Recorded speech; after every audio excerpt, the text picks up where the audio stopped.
United States of America and to the republic for which it stands, one nation, under God, indivisible, with liberty and justice for all. Welcome everyone. Like all members are here, with the exception of Rollin. Is there a motion to approve the agenda? I'll make a motion to approve. Motion by Holly, is there a second? I'll second it. Second by Brian, all those in favor signify by saying aye. Aye. Any opposed? Motion carries with all members voting yes. Truth and taxation presentation, Heather. Okay, and here we are again. So, as most of you know, I'm Heather Hipp, the business manager for Aitkin Public Schools. So, we're gonna just start tonight with this short presentation.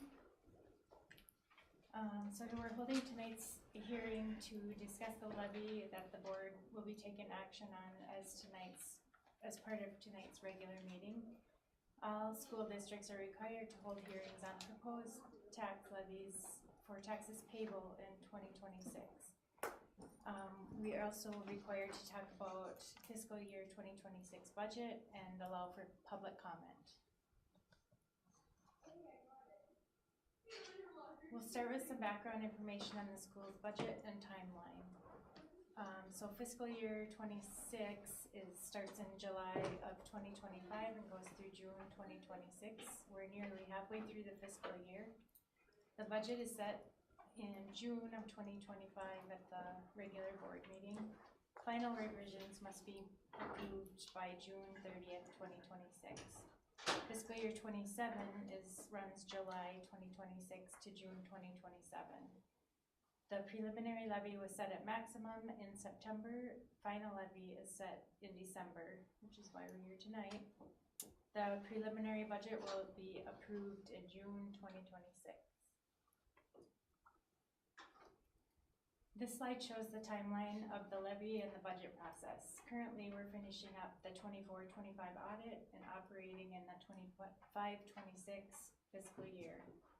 The board will be approving the final levy at tonight's meeting for the 2026 taxes paid to fund the 26-27 school year.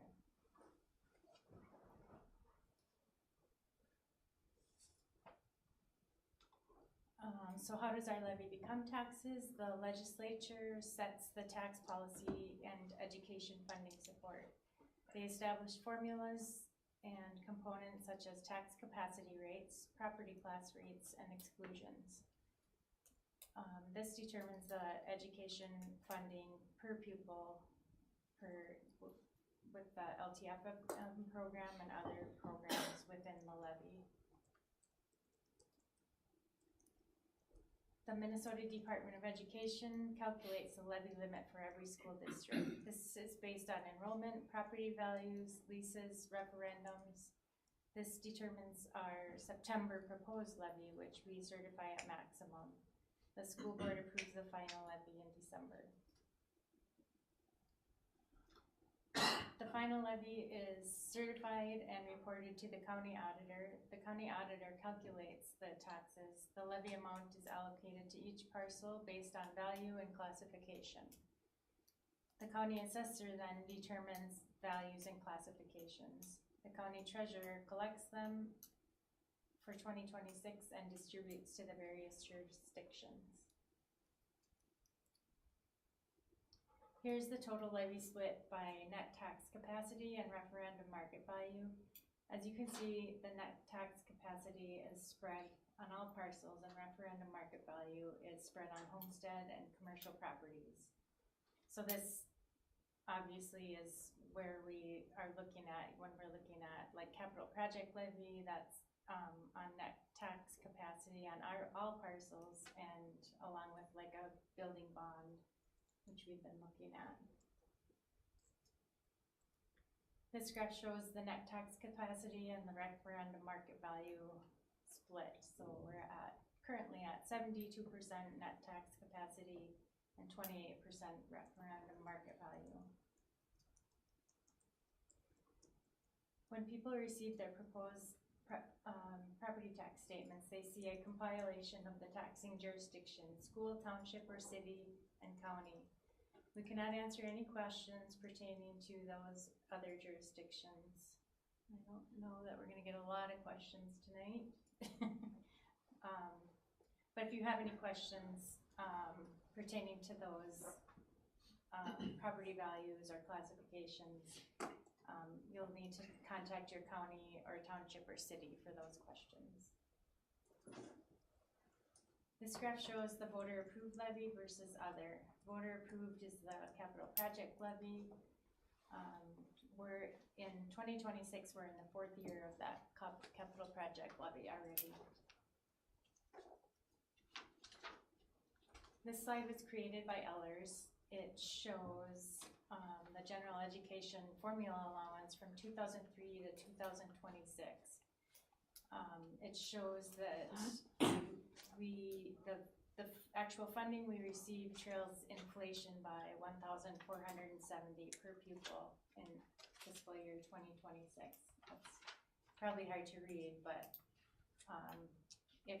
if it had kept up with inflation, it would be 8,951 per pupil, but it's actually 7,481 per pupil. When looking at the school's budget, revenues and expenditures are separated by fund. The funds at the bottom of the slide represent the funds that are not supported by the levy. And just as a side note, the general fund is a makeup of funds 1, 3, and 5 that you'll see on the upcoming slides. So it's the general fund, and which includes transportation and capital as well. We just choose to book it and track it separately so that we know what we're spending in those areas. With that background information, let's take a look at revenues. So this shows the fiscal year 26 budgeted revenues by fund. So in blue is the general fund, funds 1, 3, and 5. So our total revenues is just over 18 million for the year.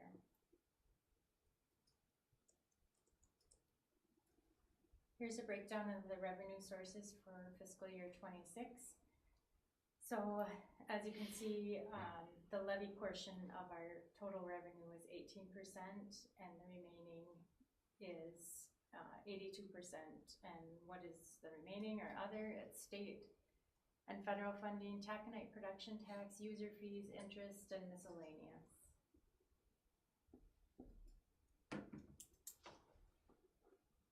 So this is a breakdown by source of our revenues. In total, this totals the previous slides that we've been looking at. The state sources are 70% of our total revenue. Local sources, including levy, are 19%, and the remaining funds are federal and other sources. Other local sources include interest, donations, MA, LCTS, admissions, activity fees, etc. So I like this slide because a lot of people think that the school is heavily funded or mostly funded by levy dollars, but it's really the state aid that is the majority of our revenue source. Now we'll move on to expenditures. Again, you'll see the expenditures broken down by fund, and they total just over 18 million.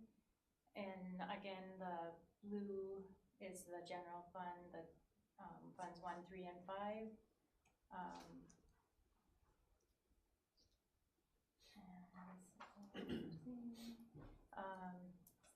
So here's the budgeted expenditures by area. Just over 13.6 million, or 74% of our budget, is spent on salaries, wages, and benefits.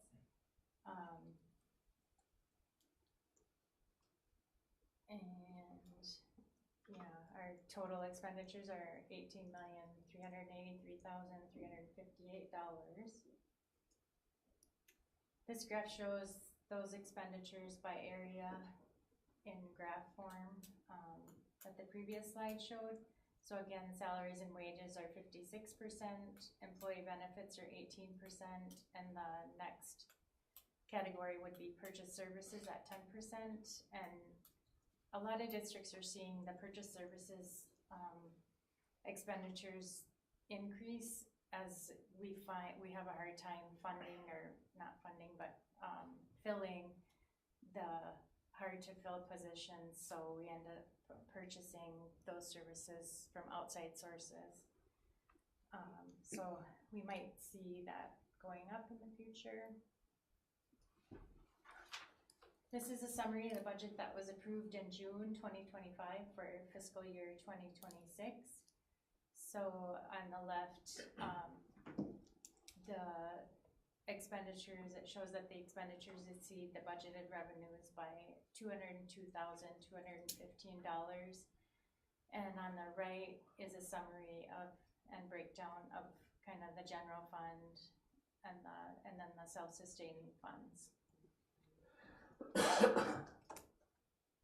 And the recommended levy certification amount is $3,277,769.72.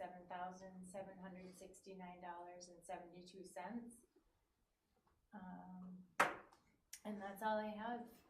If there's any questions or comments, we welcome those. Heather, the purchase services is like our virtual speech that we have to have. Exactly. Yeah. Just wanted to clarify that for the community. Yeah.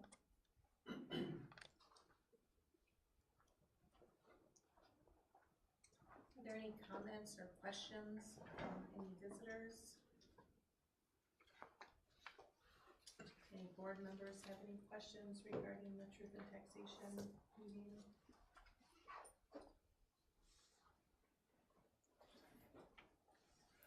I think we spent a lot of time on our taxes and levies this year, so I don't have any questions.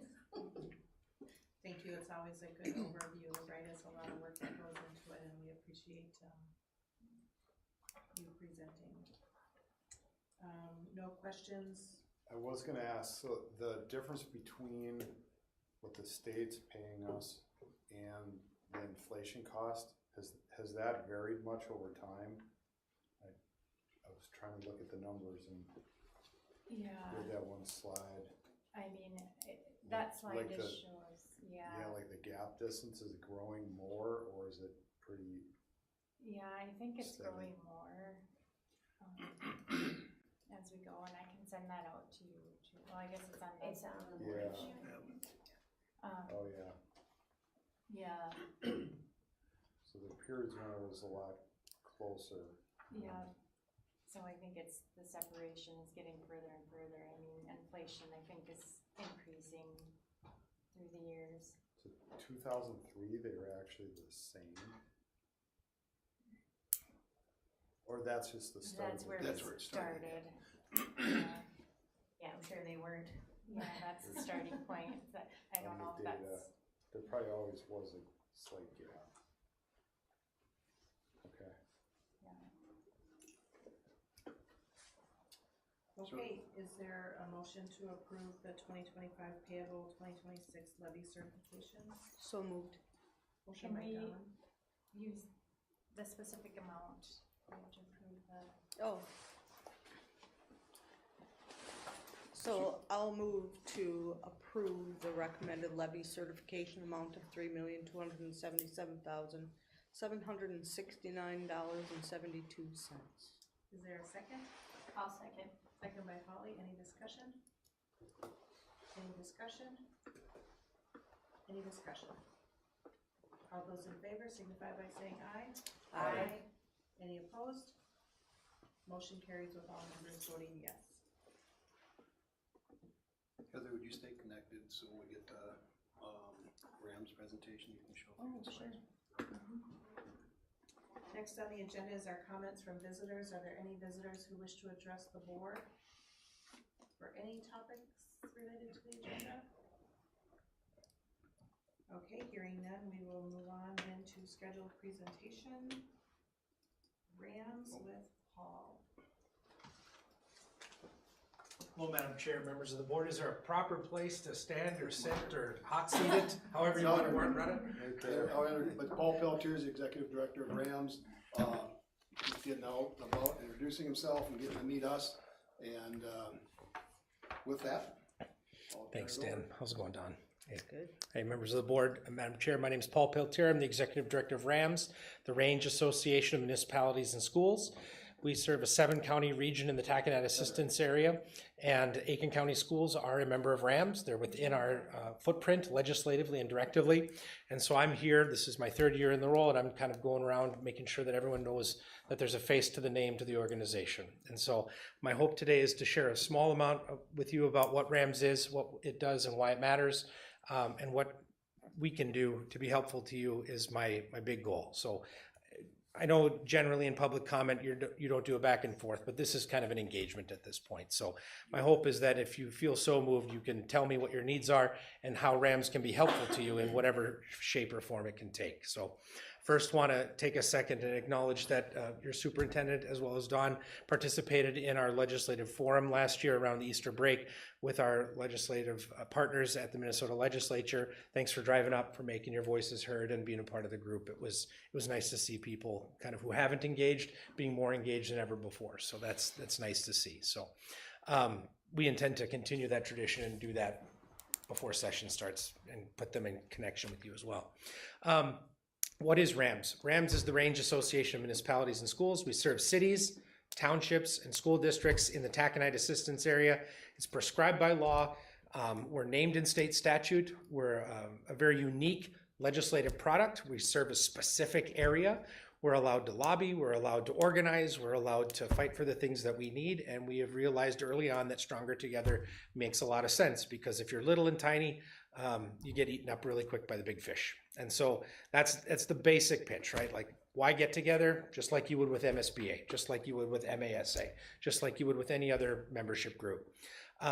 We don't replace anybody's work. We're always value added with a laser focus on these 7 counties and these 15 school districts, 27 cities, and over now 31 townships that are within. So we have over 71 local units of government that are members of RAMS within the Taconite Assistance Area. And as that footprint is enriched by mining wealth, we kind of seek to protect its beneficial use within the Taconite Assistance Area. So those who would seek to unilaterally expand it and kind of take some of those funds out of this region, we realize that those are local property taxes. We want to fight for their use within the place where they're generated. So we want to keep the wealth local as much as possible and make it go back to work for the people who live here and generate that type of wealth. We'll get back to that, how that relates to seasonal tax base, the bill that you've probably heard about before, that hasn't quite gotten over the finish line at the legislature, that would have a very big impact for your district and allow you to have conversations that you haven't had before. So I'll stop teasing about stuff like that, but we'll get there eventually. Back in 1939, RAMS was founded by a forward-thinking group of local elected officials, mostly mayors, fighting back against the Oliver Mining Company, taking the local wealth out of the ground. You guys have a history of being very close to a taconite mine here in the Crosby-Ironton area, which is why your school district geography is opted into the Taconite Assistance Area. It's because of where you are and what comes out of the ground here that puts you in this unique club. Okay, so as more mineral beneficiation happens, whether it's copper, nickel, whether it's helium, it doesn't matter. Those things have an opportunity to increase your production within the Taconite Assistance Area. And so we do fight for things like that. We fight for the beneficial use of mining tax dollars within the region and for increased beneficiation of those resources. So we're a pro-mining group, but we're not unfeeling or unthinking or just without progressive vision on those things. We want it to be used for the benefit of the citizens of the region that we serve. And so we have that as our main footprint right now. Currently, those members have evolved, right? 1939 to now, boy, we're almost at 100 years. And I'm a former music teacher, and it's hard for me to do math sometimes, which your music teacher probably wouldn't like to hear me say, but I was only ever paid to count to 4 and sometimes 3 every once in a while. I got to use 2 hands for most of the things I do in my life. The Ehlers people would never hire me for any reason. You know, they got the market cornered on math. But my point is that we have had a long history going back to 1939, and it's changed over time. Sometimes it used to be just a club. Sometimes it used to be lobbying organization. Now it's turned into, how do we leverage brownfield investments for our communities? What is a brownfield, Levian? What is a phase 1, a phase 2? Are you guys having any trouble with housing? Do you have any trouble recruiting and retaining educators or staff because they can't find a place to live that they can afford? We are involved in everything that touches life in the taconite assistance area. And if it affects civic life, we get to care about it in a legislative way. We are mandated to pay attention to what the quality of life is within the taconite assistance area. So whether it's the very unsexy things of wastewater, sewer treatment, wastewater treatment, doesn't matter, electrical infrastructure, we get to pay attention to it because it provides the base level of understanding for how we operate in our rural place. And when you choose to live rural, people overwhelmingly choose places like Aiken County because of the quality of life that you provide here over and against other places that are more maybe metropolitan focused or other things. We have a huge need around broadband. So we've advocated very strongly around that. We were the founding member of the Minnesota Broadband Coalition. We brought the entire state together and we're the fiscal agent for a study that spanned all of the counties, all 87 counties in Minnesota. So we kind of try things, we pilot them, and then we scale them up, and then we hand them off to their rightful owner. And now we have a better conversation around broadband, a better conversation around land redevelopment and brownfields, and a better conversation around how to return our local tax dollars to where they're at. Currently, Aiken County receives $260,000 in taconite production tax. That may not seem like a lot, but that's your superintendent's that's like 3 teachers, Paul. That's like a bajillion paraprofessionals, and we need those people, okay? So we want to protect that beneficial use. We don't want to see it go anywhere else where it doesn't need to go. We also want to make sure that you understand that currently the permanent school fund, which benefits every kid in the state of Minnesota if they go to a public school or a charter school, 90% of that wealth comes from mining. School trust lands, mining on school trust lands, forestry on school trust lands, that's overwhelmingly located in our area, in the taconite assistance area, within the 15 school districts that generate it. Fun fact, not fun, we are 2% of the state's student population in our 15 school districts. We generate 90% of that wealth in the permanent school fund. That fund sits at $2.1 billion right now. Okay, so we will, I sit on a committee that's going to make a recommendation to the legislature. It was legislatively directed last year, and we've been meeting for the better part of a year about how do we maximize the return for the current students we have and balance the needs of future generations. Because right now, we're distributing about 2.3% out of that fund. Sustainably, we could probably do a little better. And this is something that wouldn't cost any district anything. It doesn't cost any taxpayer anything. It doesn't raid the fund. It keeps it whole and perpetual forever. But we need to make a recommendation, and it has to go through the legislature and eventually on a constitutional amendment. And you know how spicy those can be sometimes. This is like the most boring one ever. This is like a very interesting topic, right? So it's a possible win for everybody if they get behind it and understand it. Unfortunately, I'm not able to share you what our recommendation is because it's embargoed until later, but Superintendent Stifter will be among the first people to know when my email threads go out about when I can talk about what's going on. So trust that he will be able to keep you well informed about what that's going to look like. Anticipate something in mid-January from me on that one, okay?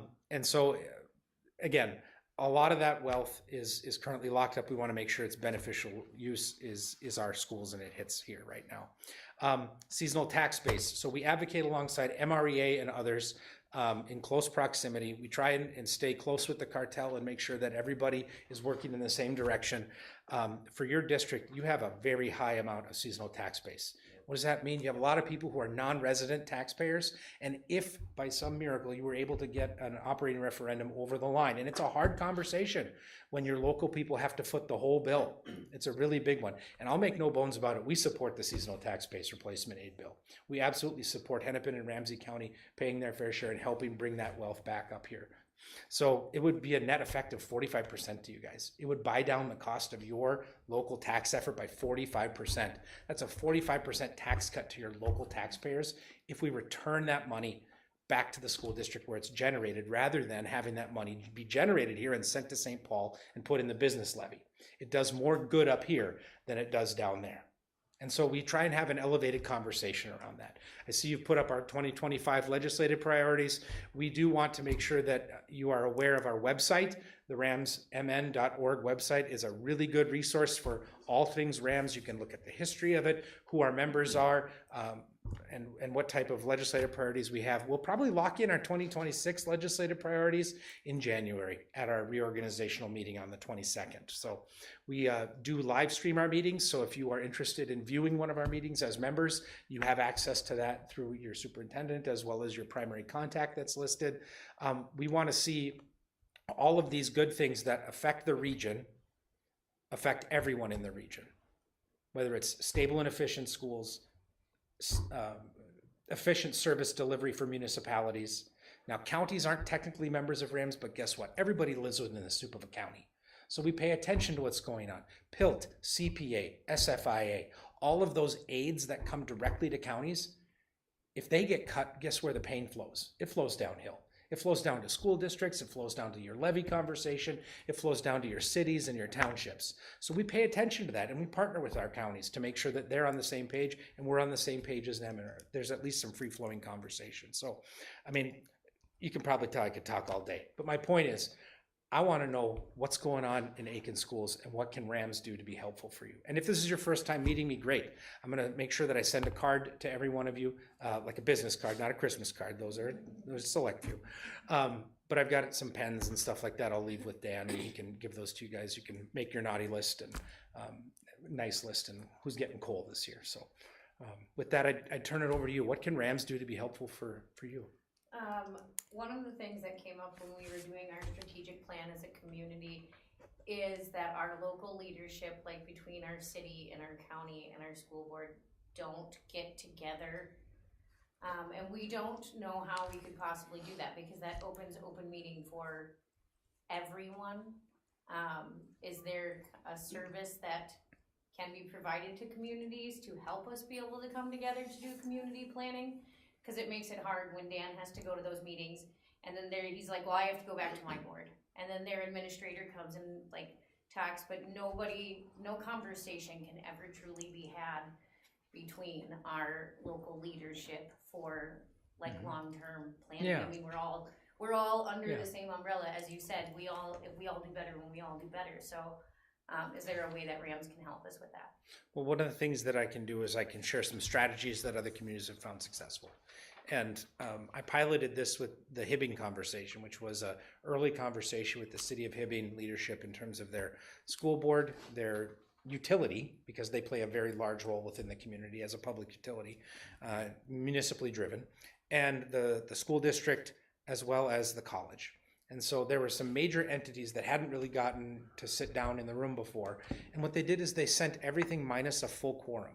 So like whatever your quorum number is, and if I'm looking around doing that weird math, You'd have to send 3. you could send 3, and you wouldn't have, but it would be well within your rights and probably just good practice to notice that that's happening. Hey, community, we are engaging in this conversation. A quorum will not be present.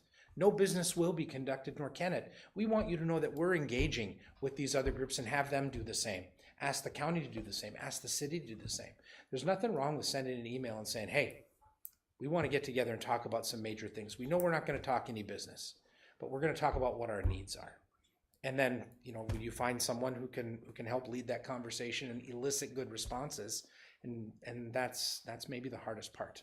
So yeah, I would think that you probably have either some legacy folks around here who have retired, or some people who your community knows and trusts as community leaders that can maybe bring that conversation together. But I'm always game to be a sounding board if you want to develop that idea any further, for sure. So.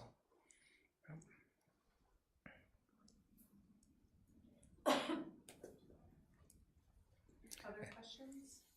I do want to let the board know that I think Paul sleeps. I think he drives in his car 23 hours a day. I feel like anytime I head to a meeting, at least when I go north out of town, Paul's there. Or if there's a meeting I'm not able to get to, I'm getting an update from Paul. So he's done a nice job, I think, reaching out and trying to help us stay connected with Rams and bringing I brought our discussion when we were doing the referendum to meetings and with him as he went, and brought information back, and he shared with me and our crew along the way. So really appreciate that and his efforts there. So Thanks, Dan. Yeah, I would say the meeting that I attended last spring was so beneficial. I think it was school board members, superintendents, and the local legislators from our area. And it was nice to be able to sit down in a room, to hear from those legislators, and to be able to respond to them. And you know, sometimes I think I feel comfortable to say this because I worked in St. Paul for so long. It's easy for our legislators to become disconnected from their constituents if they're not in the community. And so when they come out and they spend time in the community like that and they really listen, it helps to ground them. And so I really appreciated being able to be a part of that meeting. Thank you for coming. Our goal is to engage, inform, and elevate the conversation, whatever it is. If it's a hard one, great. If it's a happy one, great. Just whatever it is, we've got to deal with it because no one is coming to save us. That is true. We have to do all of it. And we have to make the pitch, we have to make the case, and we have to create connections with and within that area. That's the definition. Can you talk about some of the strategies you're working on around housing and the shortage of housing? Yeah. That has a big impact on our school district. And ultimately, it comes down to a very simple question, which is a really hard question. What kind of housing can the people who live here afford? What kind of housing can the people who live and work here afford?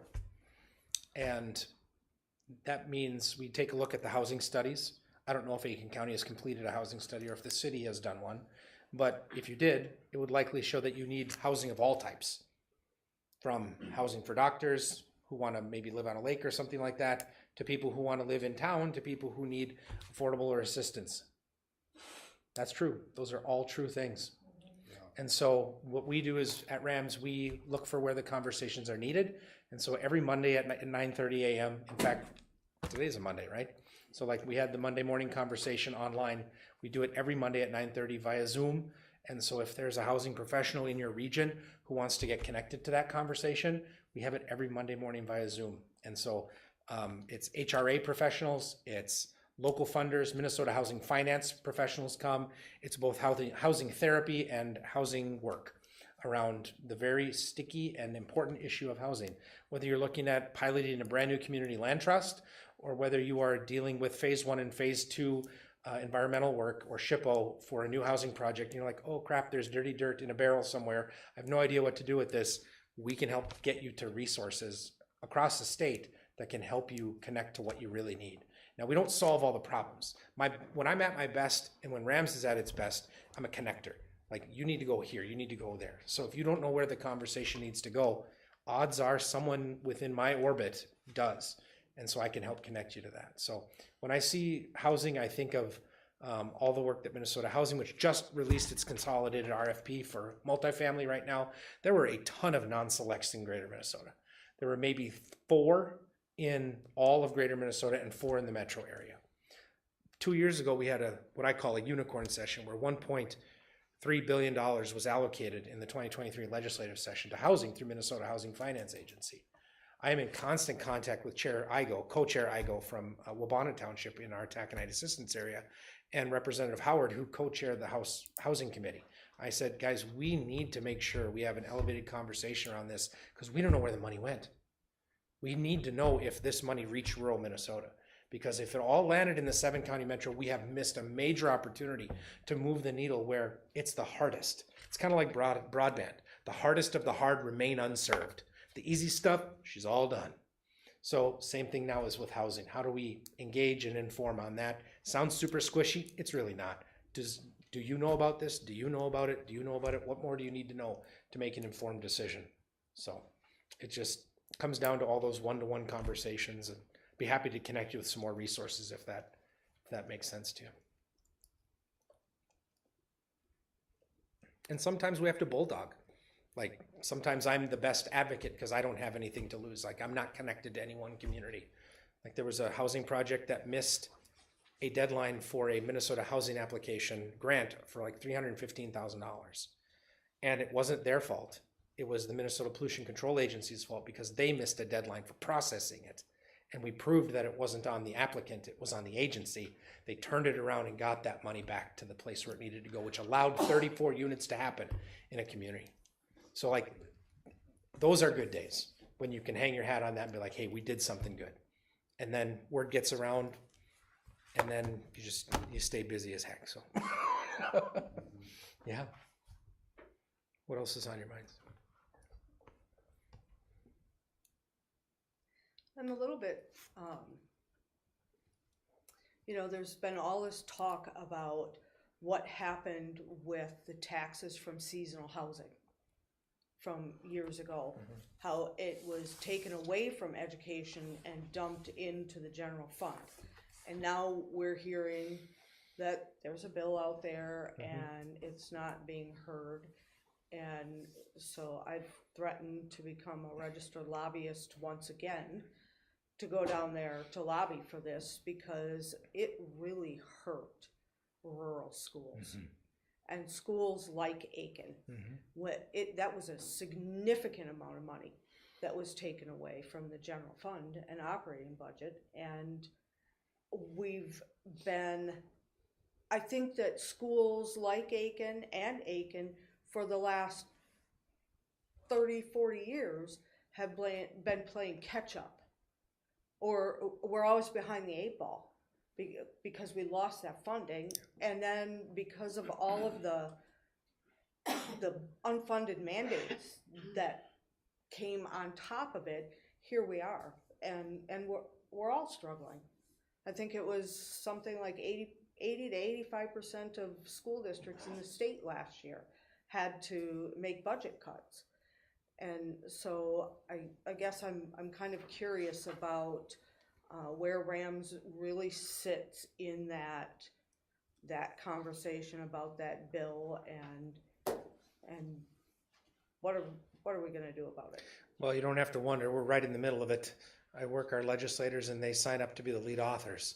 Senator Grant Hochschild out of Hermantown is the lead author in the Senate. It's supported by Senator Farnsworth, and it will be supported by Senator Heinzman going forward in this new environment that we're in.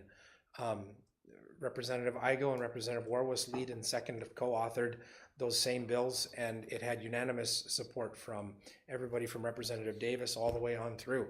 So if you go west to east, it's supported by the range delegation. And those people are the range delegation, every single one of them. So there's no question that it's supported by our local legislators. And our job is to set them up for success by having side conversations that allow their colleagues to say yes to it as well. Their colleagues have to say, oh yeah, we also think that's a good idea and you deserve good things where you live. It's a pretty easy pitch when you say it like that. Now, why the deal was done back in the day, who knows, right? Like you could chase your tail for 300 years. It was a weird time. Many things you could say about that, right? That was a weird time. But we continue to argue for that particular aid because it seems to right a historical wrong. It's a very important conversation about this is what rural equity looks like. People talk about equity all the time, but when it comes to rural place-based equity, sometimes those things go out the window. We can't have it stop there. It has to include rural and geographic equity too. So it has to look like something, and this is what it looks like, and oh, it's an $8 million bill. Maybe you should have paid it last year when it was more affordable. This year it's going to cost more. And as to the point about how things just get harder over time, the state share of levy equalization has gone down by quite a bit in the last 5 to 10 years. So unless we want to do a big buy, which we know there's no money right now, we're looking at an out-year deficit. This is a very difficult conversation to have because we want to make sure that things do turn around, but education doesn't get left on the back burner.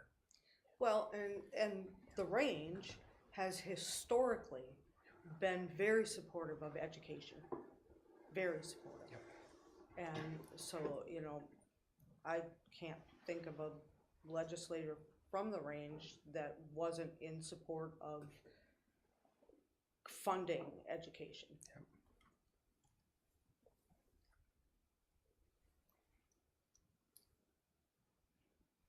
Any other comments or questions? Okay, thank you. Thank you. I'm gonna stick around, listen to what's going on, and then Thanks, I'll have some Paul. stuff for you at the end. Thanks, guys. Thanks, Paul. Do we have any student council reports? You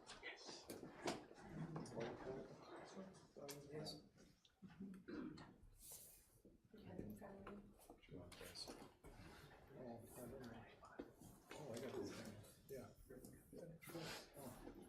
Sorry, we're late. We just ran from the, You're on time. You're perfect. All right, once again, I am the co-president of Student Council.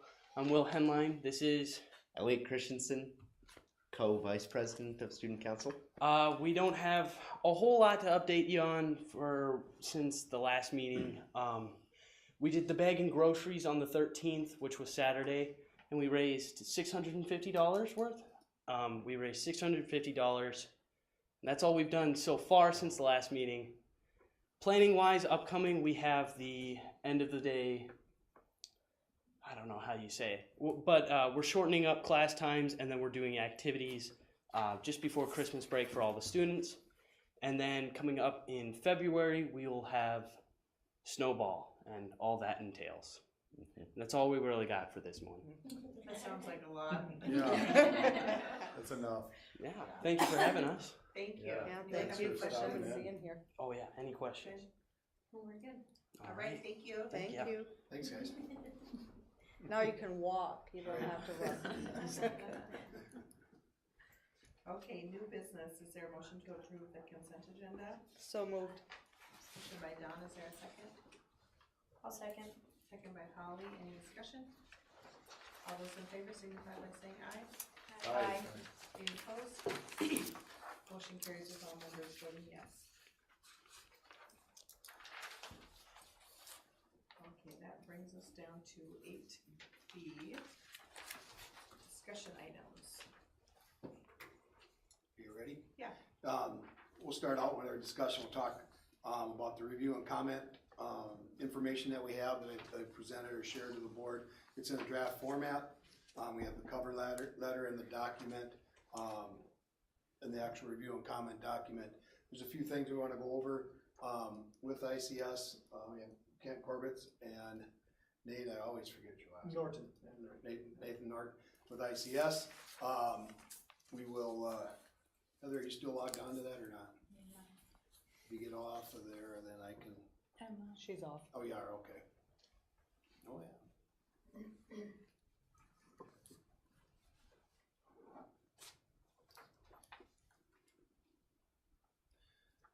So we've met, and this is from information too after our last board session, our work session. Put a plan together with some of the information we've collected, not only from that work session, but the previous one. And we're putting, the title, The Thoughtful Path Forward, and just looking on some information as we move forward. So we have the November referendum findings, some of the things we'll look at in this presentation. School board guidance, which came from the two meetings we had in work sessions. A revised plan, we'll talk about the scope of the work, look at some adjustments and some tax impacts and some things again coming out of those meetings and taking the guidance that board has shared. And then the final thing the item we'll talk about is approving the plan for the MDE submission for the review and comment. And that all we're asking the board to approve tonight is just the ability or the authority to submit the review and comment plan. When we come back in January, we'll more in depth talk about, are we going out for the referendum and what our final questions would look for on that if that's what we're doing. So, did you want to jump in, Nathan? Yeah, I can jump. You did most of the work there, Dan. Thanks. Oh, well, Yeah, that's, I just set it up now. yeah, that was good. So, as Dan said, we're going to do a 50,000 foot from what you guys just saw at the last week and a half when we were here. We'll step through those plans. So, referendum takeaways from the November meeting, what we've learned, why it failed. We've heard tax burden. Oh, by the way, first off, Nathan Norton, I was sitting in the back of the last meeting. Jeff Schiltz is normally the guy sitting here. He's just coming back from vacation, so he's just, I think, probably landing in Minnesota. He's probably watching right now, right? He probably is. He's probably judging everything. Missing us already. Yeah, Yeah. yeah. And you, full disclosure, you will be seeing a lot more of me, but I'm sorry, you're actually still gonna be seeing just as much as Jeff too, so hopefully he is listening. No, he's great. All right. Taxes, some people are anti-everything. Some residents were hung up on potential declining enrollment. Some residents concerned about the land purchased 9 years ago, and then just general misinformation. If you guys recall, you're only 211 votes different from a successful referendum. So from the guidance that you folks gave was, hey, reduce the cost. Let's reduce the transportation center. Let's convert wellness center to an auxiliary gym. Re-engage a lobbyist with the IRRB. That's to try to secure that $5 million, which you currently do not have in this synopsis we're going to review today. And then from the communication standpoint, that's ICS and RAP strategies, working with you folks to inform the community on how the plan differs from November, build an understanding how the pre-K through 6 is needed rather than a new facility rather than repairing or remodeling the old one, and then reaffirm that the proposed improvements are needed regardless of enrollment trends.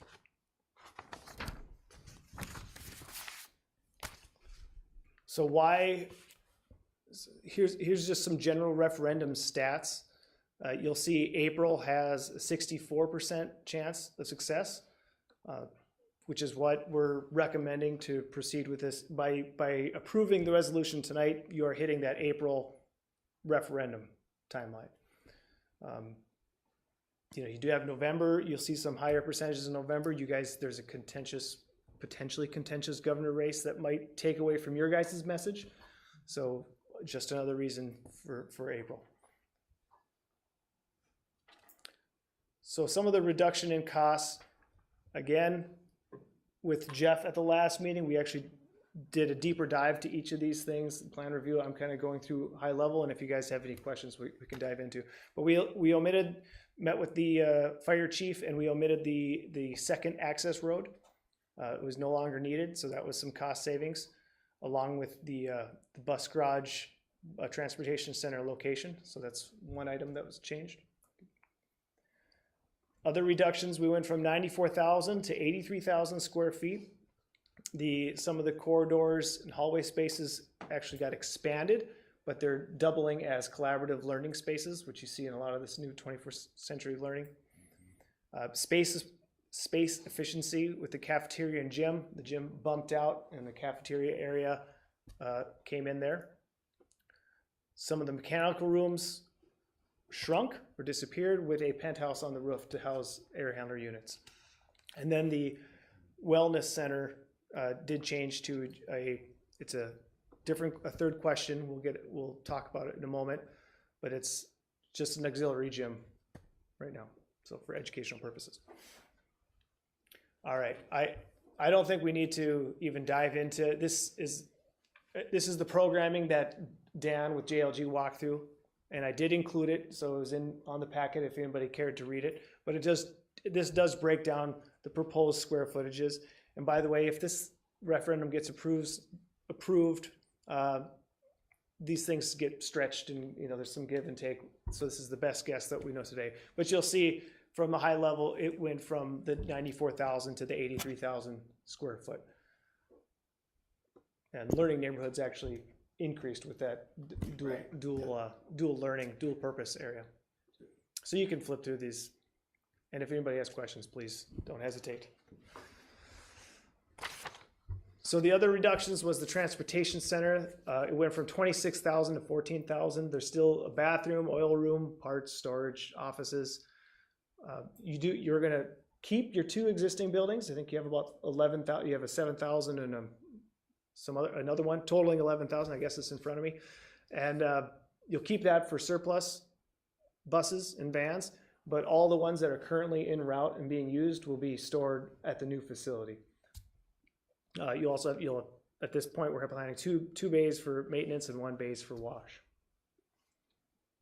but any of them on the route will be used for, will be stored at the new facility. So if one goes down, that's when you're making the trip back to the other place. I'm not gonna read each of these 3 questions. The next slide actually does a little bit better job with the high level questions here. But why 3? Because I think that's one thing that might catch you guys off guard from what we talked about last time. So Ellers, who's not here, Matthew Hammer, met with your guys' attorney, and the amount of changes in the referendum without the IRRB funds didn't meet the threshold to justify enough changes. So in order to meet those changes, we did have to put a 3rd question in there. So that was from direction of your legal counsel with Ellers trying to get that. So that's how we ended up with the 3 questions. And if you go to the next page, it's an easier snapshot. So there's question 1, 2, and 3. 1 is the new elementary for 54.9. Question 2 would be the new transportation center for 3.1. And question 3 is the auxiliary gym for 2.3. Both 2 and 3, they can't just approve the auxiliary gym out in the field without approving number 1. Same as question number 2. Both of them are contingent on 1. So maybe I'll stop for a second. How are you guys feeling about the 3 questions? Not good. Not good. I think it's gonna create mass confusion. It was hard with the 2 questions. I'm also concerned if we pass the first one and the transportation center doesn't pass. Jeff kind of explained that this is the only way we could really fund a transportation center. And those are our worst facilities on the district. I mean, I don't like the idea of them being used for anything. If this got passed, I'd like to see them bulldozed. Right. It gave Kent and I both an ulcer when we found out there needed to be 3 questions, because we knew it was going to be a sticky point. Now there is. Could there just be 1 question? No, I'll confirm afterwards, but I'm pretty sure not. I'm pretty sure it's because the dollar amount is too close already to what it was before, and there's not significant enough changes in this. You have a 180-day window that you have to hit, and if the changes aren't significant enough, then they can't. I guess my biggest hang up would be if question 1 passes, question 2 doesn't, and then question 3 does. I feel our need is far more that transportation center than the gym. So that would be, I think, my worst case scenario on that 3 ballot question. I don't mind the 3 questions if that's what it needs to be legally, and I feel like it could look confusing, but I feel like it's giving more options. It's giving them the options to pick what they want out of the package, where the last time we had the 2 together, you just got us a transportation center and a school. So this way they have the option to pick what they want, but I would just worry that question 2 wouldn't pass and question 3 would, and then we'd be sitting with no bus garage. Did we cut too much out of question 1, meaning the elementary school? Like, if we would not have reduced so much of the square foot, or? I think it's the opposite. I think it needed to be. We didn't do enough. Yeah. If you would have reduced from PK through 6 to PK through 5, that would have been a significant change. Then the transportation center could have stayed in. By keeping the PK and PK through 6 model, and then also losing the $5 million that is no longer guaranteed by the IRRR, even the shrinking of the dollar cost still kept it too close for the bond attorneys to say that we would be violating statute if we went out with the same question. So if we combined 1 and 2, we'd be violating the state statute. Now the question that hasn't come up yet is, what if the IRRB agrees in January? Can you then make that change? We could do an amendment, and I was just throwing this out there though. If we start with a 3 question and then you try to reduce back to a 2 question, because now with that 5 million, it would be a significant enough change from my understanding with your guys' attorney talking to Ellers. However, your taxpayers might look at that as like, wait a minute, hold on, we did have 3 options, now we only have 2 options, so. Can we combine question 2 and question 3 into one question? In the amendment, do you mean? For the submission, For this, yeah. Yeah, that would be legal, yes. So the transportation center and the gym is one? Is that what you're asking? It's I really separating out the first Yeah. And question. that way, if from we the- did get yeah. the IRRB money, we wouldn't be, going from 3 questions to 2 questions, it'd be still 2 questions. I would have to defer to the attorney to see if just combining those works. On the surface level, I don't see why not. It's the same dollar amount, but there's also something to be said about just an additional question being part of what changes the documents. I'm actually concerned about 1 and 3 passing and not 2. So can you combine 2 and 3 in one question and have that still meet the Yeah. attorney's Yeah, if it was recommendations? the transportation center and gym as the second task. If we can't pull the transportation center in with the elementary school and we have it separate from the gym, I'm concerned that the gym would pass and that the transportation center wouldn't. I think we gotta focus on doing what we can do to get question 1 to pass, or the rest of it doesn't matter. And if question, I don't know if you want It my does, opinion. but it does matter though. I mean, the transportation center does If we don't matter. get an elementary school, we don't get any of it, right? Right, but I don't wanna argue, I'm just saying I think our focus has to be on it. You can think different, but if we don't pass question 1, the rest of it doesn't matter. And if we go with 3 questions, people then got an option, we can say this is what people voted for. Granted, we're still, if we don't, question 2 doesn't pass, we're still stuck trying to figure something out there, and there's not a whole lot of funding for, as we know, that's why we're trying to wrap it in here, but. I also think the attorney is gonna tell us we have to have 3 questions. Because it's about not having enough change. And That- maybe the marketing is where we worry about this in the transportation center, really driving home the fact that this is the only way that we can receive one. If you vote down the transportation center, there is no other option for us to get that money. That's just part of marketing. I don't think people care I about don't- buses unless you're no. part of the busing. I think people care about gyms because that's where they're sitting on 3 or 4 nights a week.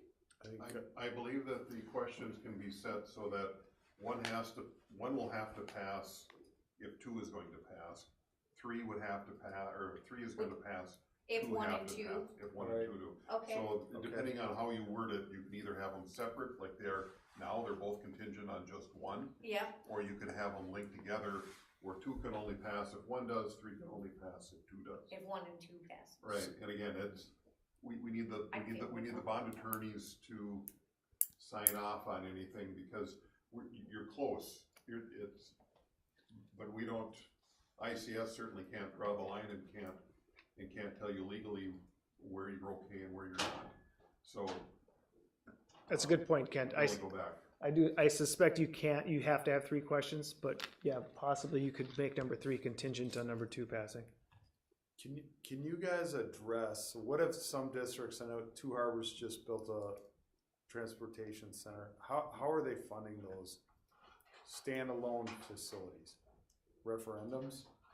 Yeah, there were, 2 Harbors was part of the referendum. The initial question.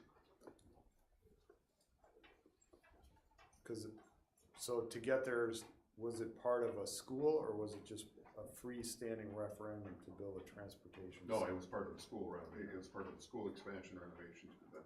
Okay. I've done one in the past that was part of capital with some abatement bonds. I mean, the abatement bonds could do the parking lots up to it, some of the parking pads, but then the facility itself was all capital.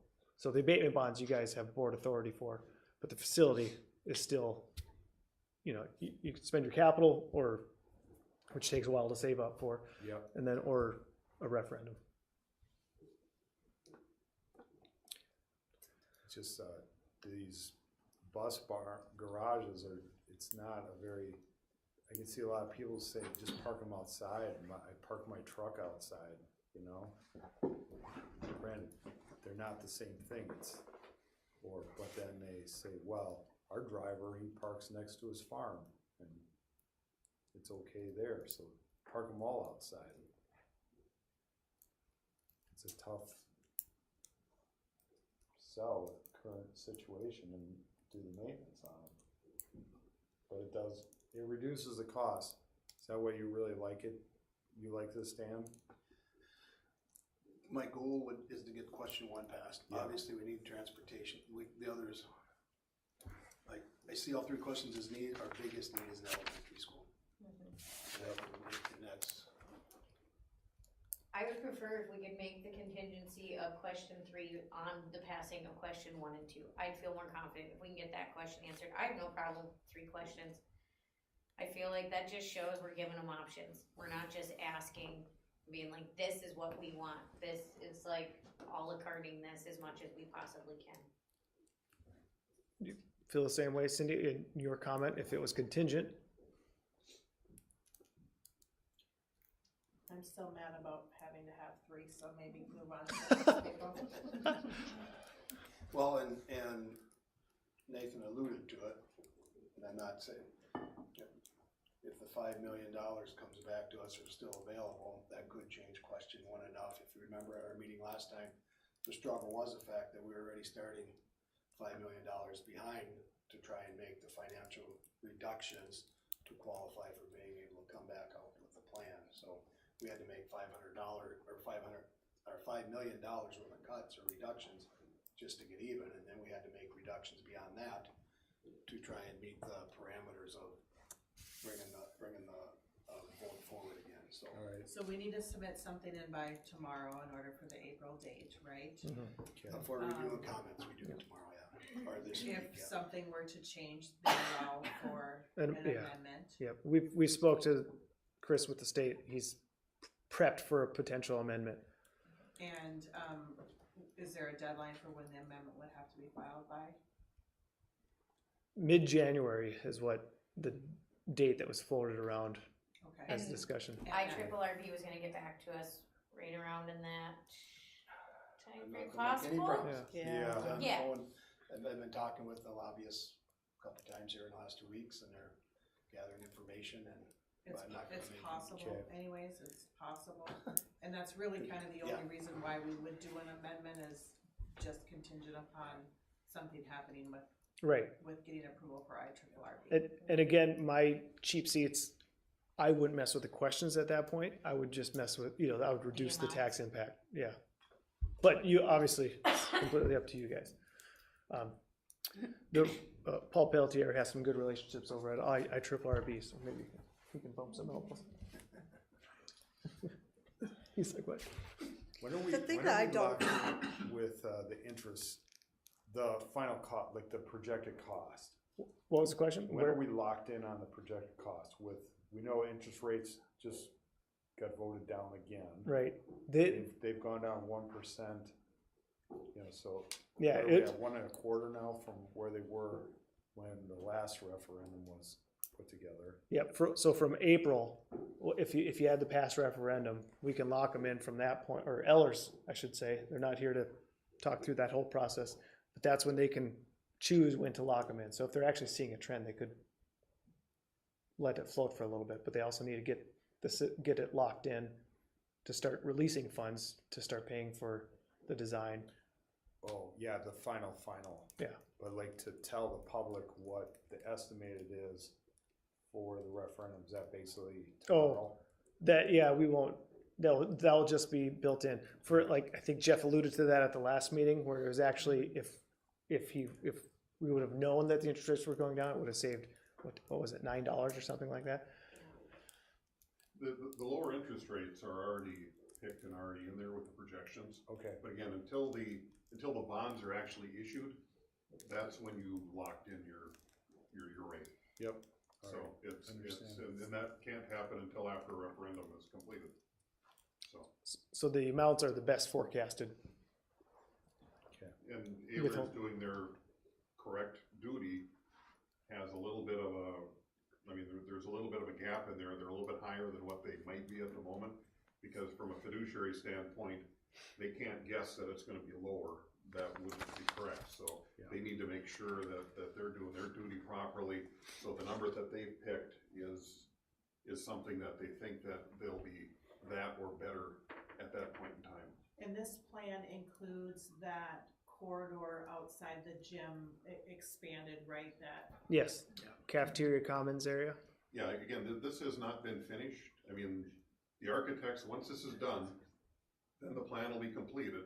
There'll be value-added engineering that'll go into these different pieces as we're going through it. And then when you go out and you do your bids, typically with the bid packages, there's different pieces on it that allow you to scale back or improve or scale back based on what the conditions are when the bids are actually opened up.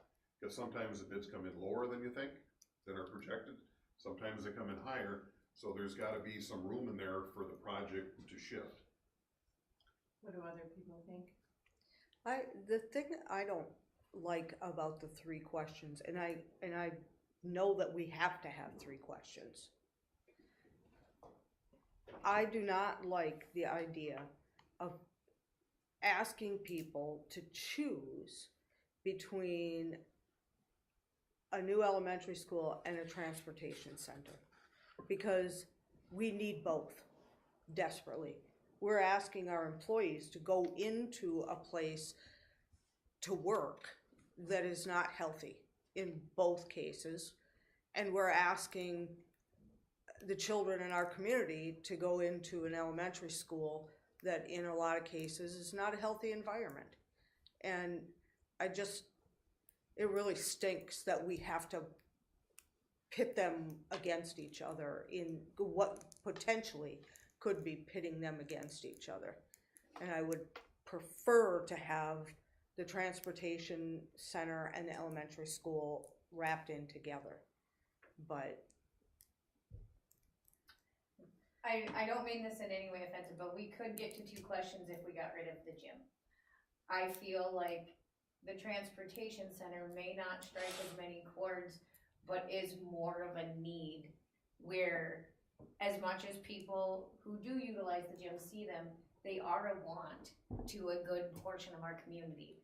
So if you really don't like the 3 questions, we could remove question 3, because the 2 top ones are for the bond legitimate attorney needs. is gonna tell us we have to have 3. 92.5% of our yes voters voted yes for the gym. Just being at 2 basketball tournaments out of town these past few weekends and seeing the amount of people that come into these communities and spend money, not having that extra gym space, I think would. But our no voters aren't the ones going to those basketball tournaments. They're not going to see the people that go and do that for those towns. That I'm just, from their perspective, that is not, they did outvote our yes voters last time. And only 92% of our yes voters voted for that, so I'm just saying, I'm perfectly okay with all 3 questions. But if we wanna drop a question, that's the question drop. Question 1 with the pre-K 6 elementary school would have 2 game-sized gyms. So our community would go from basically 2 game gyms that are at the high school to having the availability to have 4. Yep. Now it'd be people having to run across town to games, and it's been a long time since I had a kid playing basketball, but I know we did that in towns where we went from high school to elementary or whatever. But so we are gaining more tournament gym space. But we're also still gonna be using the gym for our cafeteria, so to me, it doesn't seem like. Not in this one, the cafeteria and the Is that commons. out in the front? This area right here would be the cafeteria commons, kinda like, I suppose you could say like we have in the high school, where it doubles up as a couple of things. In this plan, we aren't serving food in this area. So it'd be kinda like the Crosby Common area, where it's outside their gym, it's much larger, Yeah, the cafeteria is off the service Yeah. there. Probably not that big, 'cause that's a Yeah, huge Pillager, area but- there. Pillager's very much like that. So if the IRRB funding came through, there's a possibility that we could combine question 1 and 2 into 1 question. Cause the price would have dropped enough. That's what when I talked to Ellers, who talked to your attorney, that's exactly what he said. He's like, if the 5 million would have been in, then you could have left it with 2 questions, but it wasn't a significant enough change to warrant it right now. That would be my preference, if it would be to leave it as a 3 question now, if we are able to secure that and have the option to pull in question 2 with question 1. and then go down to 2 questions, that would be, And then maybe in the meantime, do we put 3 contingent on 2, just as, Yes. if, yeah. assuming, The assuming, so, transportation centers definitely needed. That's my goal. I mean, Yeah, I feel a lot more comfortable now that we've discussed through it. That's the complexity of this, though. We have a great understanding of the financing of this project and knowledge of it. I have no idea if it stayed like this, I have no idea how we present it. I think everybody's gonna vote no to the transportation center, including my wife. That would be, she'd be like, whatever, I don't care about that. Don't throw her under the bus. I wanna don't care about the bus. We drove our kids to school every day, so, I like your comments, Jen. I mean, the importance of the economic driver of youth athletic tournaments. My mother-in-law just was up visiting at Thanksgiving and brought the Rochester paper, and the headline on the front page was economic impact of youth sports activities on this community. They have multiple sports centers. Every weekend they have some kind of event there, whether it's swimming, wrestling, basketball, hockey, whatever, and the impact of $100 million a year. It was absurd what they talked about. And that's, yeah, a small city, but it's valuable even in small towns. But for now, I think let's go with this. I'm gonna be optimistic that because of their IRB's budget, they'll give us the golden ticket and we can hopefully amend it. Just so everybody's got the right perspective, remember that the current Ripple side has 1 elementary sized gymnasium and then uses the cafeteria as a multi-purpose room. The layout that we have up there for question 1 has 2 gyms. Okay, not 1, so you're doubling the amount of gym space, and you would actually be tripling it with question number 3. So just, I mean, in context. we still don't have enough. Yeah, even no, I'm Yeah. just saying that in context, it's, from what you currently have, even just question 1 gives you double the number of courts in the elementary. Yeah, and officially, that's not even a gym size area at the elementary. It's not even regulations. It's small, yes. It's, so, nope, good point. so we need a motion for this? well, there's a few, let's keep running, Okay. yeah. And this is just some snapshots from the MDE submission. It's the same numbers, we just looked at the 3 questions. You could probably flip to the next one. This one does break out, yeah, in fact, I broke it out on the next page, that might be the easiest from what you guys are familiar to see. But those are what was in the packet for the draft MDE report. But here's kind of the synopsis of it. So the 3 questions give you more options. I guess we're gonna look at making that 1 contingent. The 5 million that we were just talking about, so April 2026 reduction is gonna be larger than what you're seeing here. So it's a 26.5, it's actually nearly 27% reduction in tax impact with the changes that were made. So the bond term did go from 20 to 25, but you'll see the 100, so if all questions were successful, 175 home, $61 cheaper annually, and then $120 cheaper annually for a $300,000 house. So it's about that's equivalent to $5 a month and $10 a month too, if you're curious on how that works on a monthly side with those changes. So for people that supported education, but we're having difficulty supporting the tax increase or living with the tax increase, I mean, that's a significant change. Yeah.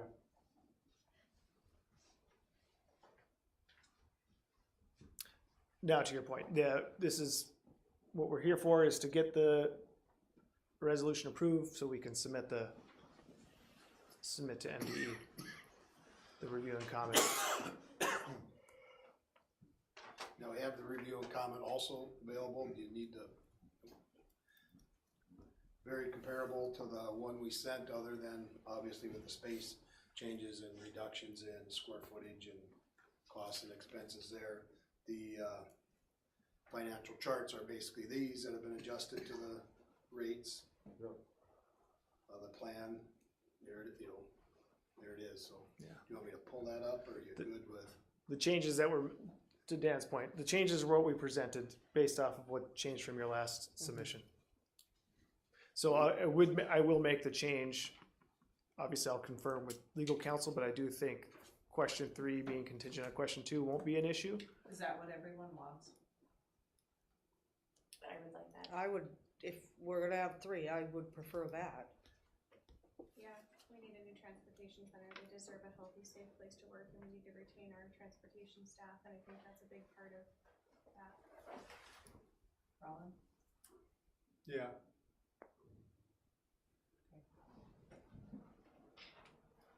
Okay. So we need a motion and a second to give us permission to submit the review and comment document to MDE. I'll make that motion. I'll second it. Do you need anything more specific for the minutes, Heather? Yeah. I think that's okay, cause right now it's just the review and comment. Yep. Okay.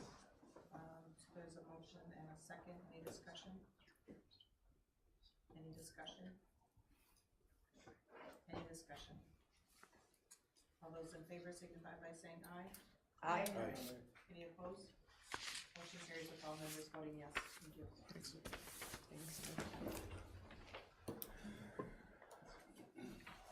Next is discuss and approve the cost and monitor proposal.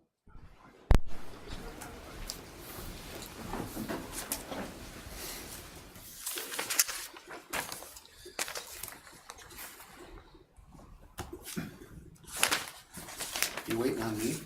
Yeah. Okay. All right, cost and lobby agreement, I've been meeting with and I talked with both Gary and Jeff today. They sent us an agreement. I have reached out, the hospital has agreed to pay, it's gonna come to $30,000, the hospital has agreed to pay a third of that.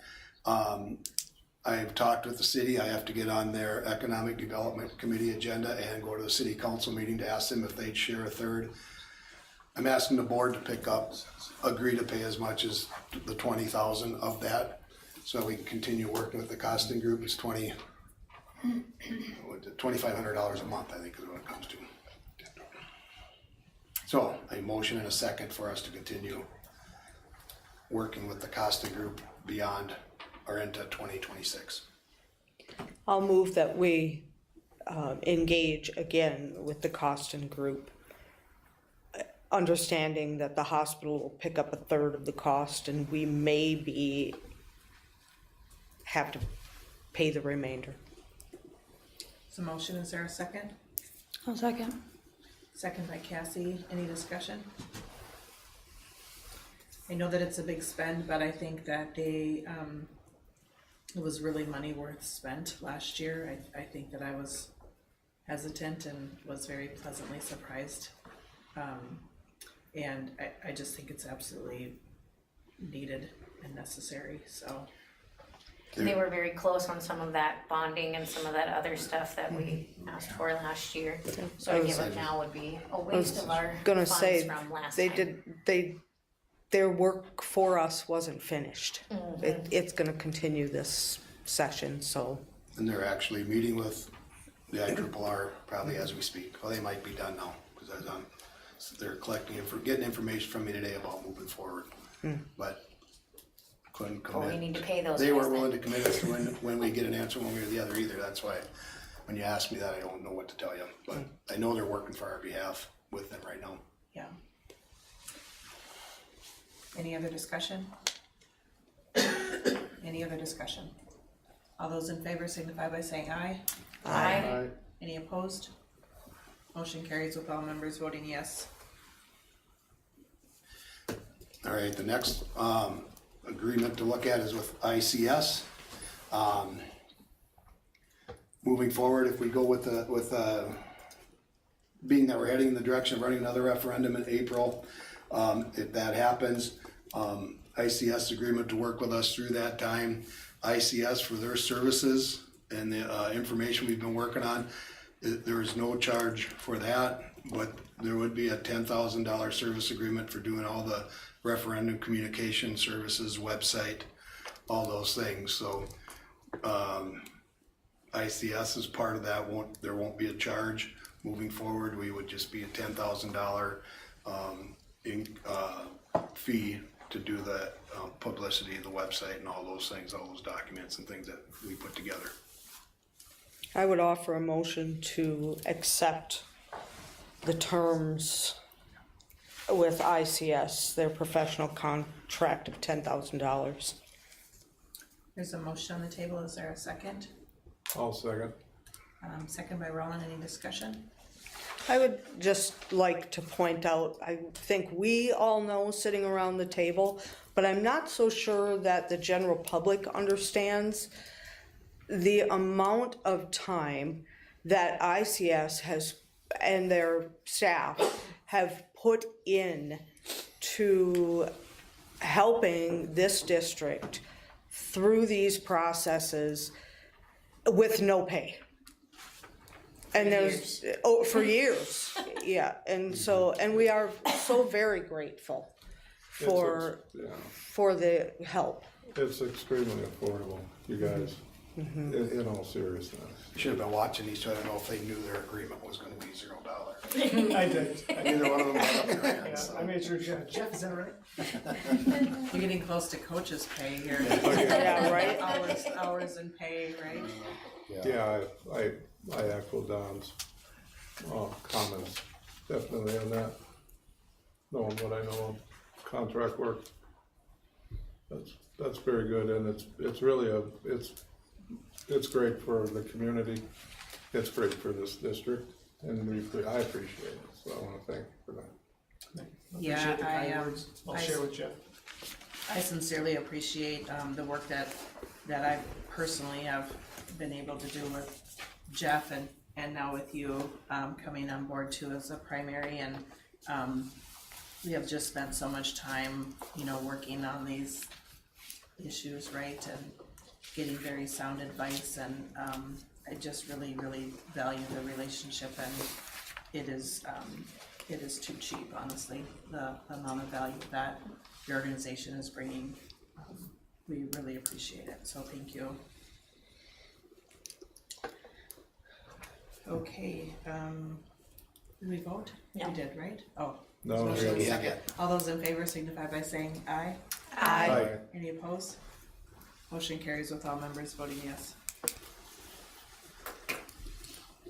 All right, and this is just done last year at this time, has to be done yearly. Motion, we're gonna combine polling places. This would apply, if we go out in April, but all are with just a basic, just a school. The only item on the ballot was school related. We would have one location for the voting, and the election would take place at the Aiken Public Library. I'll make that motion. Like we had this last November where we were the only item on the ballot. Then we decided, we have set up the polling location, and like we did last year, we would do that at the Aiken Public Library. And if, okay, there's a motion, is there a second? I'll second. Second for Jen, any discussion? I do have a question. We have several townships who receive it in a general election, receive their ballots by mail. Is there a reason that can't happen in April? Cause a Is it a special election is cost? on us, it's not the townships. So we would have to pay for that mailing? They have to request in a special election. It's only for general elections Okay. are they mailed out without request. Okay. And if we were to have additional polling places, we would need to pay for each of those, We have right? staff. So Yeah, right. the primary reason is Yep. cost. I I'm was not asked opposed last to time, one, why but don't we do it at the high school then?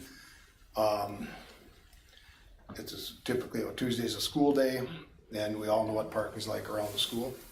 Well, and security library. issues of bringing Right. the public in. And the library isn't doesn't it? have a whole lot more, but it's better than what we have around the school during the day. And then there's security issues, where do we do it, how do we? It has to be a normal polling place, so it couldn't be the high school. it Oh, could can't be be, anymore? it could be the church out here, right? Can't be at a religious place anymore either. Oh, That's why we ended up at the library the last Well, time. So The we can't do it library- at the school, you're saying? Oh, okay. Well- That used to be an option too. Well, and now people are accustomed to going to the library, so So, we hope, yeah. so, So there's a motion and a second to combine the polling place and have, one location being the Aiken Public Library. All those in favor signify by saying aye. Aye. Any opposed? Motion carries with all members voting yes. all right. Next item on the discussion is the, Community Ed Annual Report. You have the report there. We have Netter in the audience. I don't know if there's anything you want to share, Netter, about the Community Ed Report. I was walked through this, so, cause a lot of this is from when Mara was here, cause it's fiscal year. So I walked through it with her, and she actually is the person that has to sign it, so she's, if you can see that she's signed at the bottom, just because I don't have my licensure through Community yet here. That's what the extent I have. Is there a motion to approve? I'll make a motion. Motion by Holly, is there a second? I'll second it. Second by Don, any discussion? All those in favor signify by saying aye. Aye. Any opposed? Motion carries with all members voting yes. Thank you. Thank you to Laura again. Okay, discuss and approve the world's best workforce, And it's which now has a new name. the new name. So, I'm gonna save you going through the, actual report, but, Andy, Lisa and I are gonna share some of the data that's in that report and that we use to set our goals.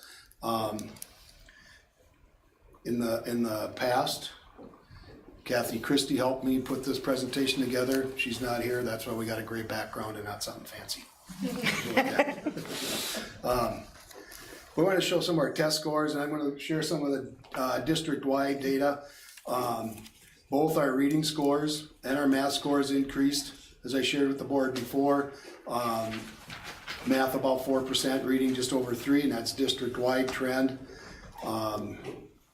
If I look at reading versus the state, our reading scores are just over 5% above the state average. Our math scores district-wide, that's not a error, but our math scores are almost 15% higher than what the state average is. And our math scores have jumped back up again, almost to 60%. We're doing well there. And then we set goals based on this data, and these are district-wide goals. And how we do that is we set district-wide, well, you can look at it either way, but I'll look at top-down. We set district-wide goals, and then we go into this, each the high school and the elementary will set goals based on the district-wide goals, what they're gonna do to help the district try and meet those goals. And then they go back into their PLCs, within their grade level groups, and they work within their school to say, okay, in third grade, this is what we're gonna do to help meet the goal district-wide or school-wide, which then translates over to district-wide. And I'm really summarizing that short. The principals may want to elaborate on that because there's much more work that goes into it than what I'm really giving them credit for right now. But that would include looking at previous MCA scores, looking at trends, using FastBridge data, and then putting interventions in place, whether they're tier 1, 2, or 3 interventions to try and help specific, identify and help kids with specific needs. But this was our MCA 25 goals. We met the goal. Our goal was 54.8, which is exactly what we met in reading. And then in math, we exceeded the goal by just over a point. Science, it was really difficult. Science test,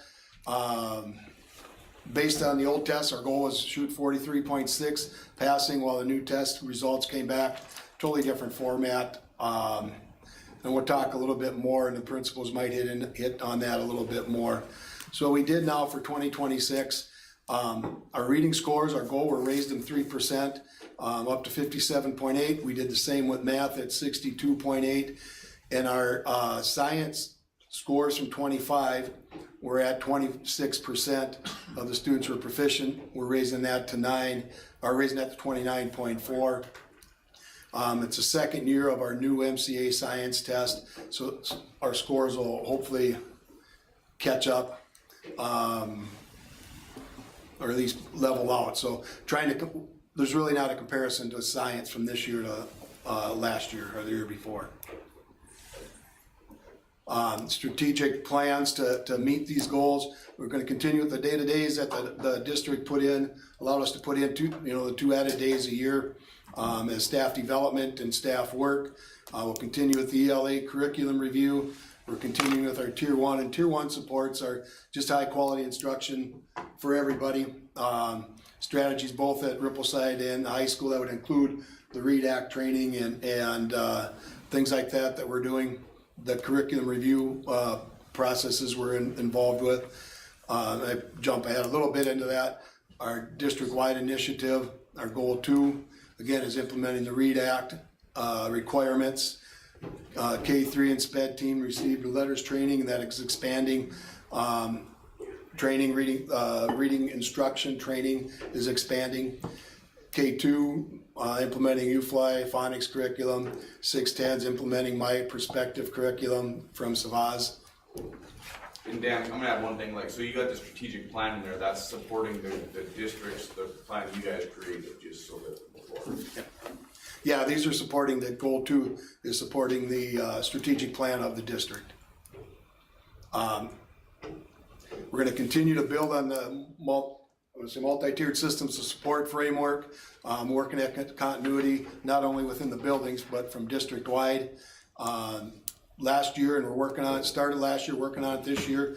We're creating linked teams across the district, define roles and responsibility. Working with MDE, we're just creating a district-wide MTSS team. In the high school, the 25-26 school year, we'll continue to create Tier 2 student supports, increasing the use of data in our decision-making, increase the level of instruction on Tier 1, that's instruction that all students get. Rippleside, we'll continue to focus on Tier 1, also continue with the letters training and the ELA, that's English Language Arts curriculum review and updates. Mr. Dockin, you want to jump in on Rippleside? Yeah, and so along those lines too, with the creating link teams, we started really focusing on that last year, but that's a big discussion Lisa, Tara, and Dan and I have had of just creating between both buildings, making sure our teams have the same names, kind of that continuity district wide. That's kind of been a barrier, if you will, or it just hasn't been necessarily the same in the past. And so really bringing the district together and having that same intentional focus, that's really what that's stating. And so that's what we're working on. Moving on into Rippleside reading, you can see we had a 3.8% growth. We're almost 9%, the OEM is a little over 9%, over state average there. Math, we had a nice 4.5% gain there. And we're almost 18% over state averages there. We had a few grade levels, I will say, that were outstanding. This actually could have been a lot higher if we had a little bit different in some grade levels. We had one grade level that was almost 70% itself. So there's some really good things happening there.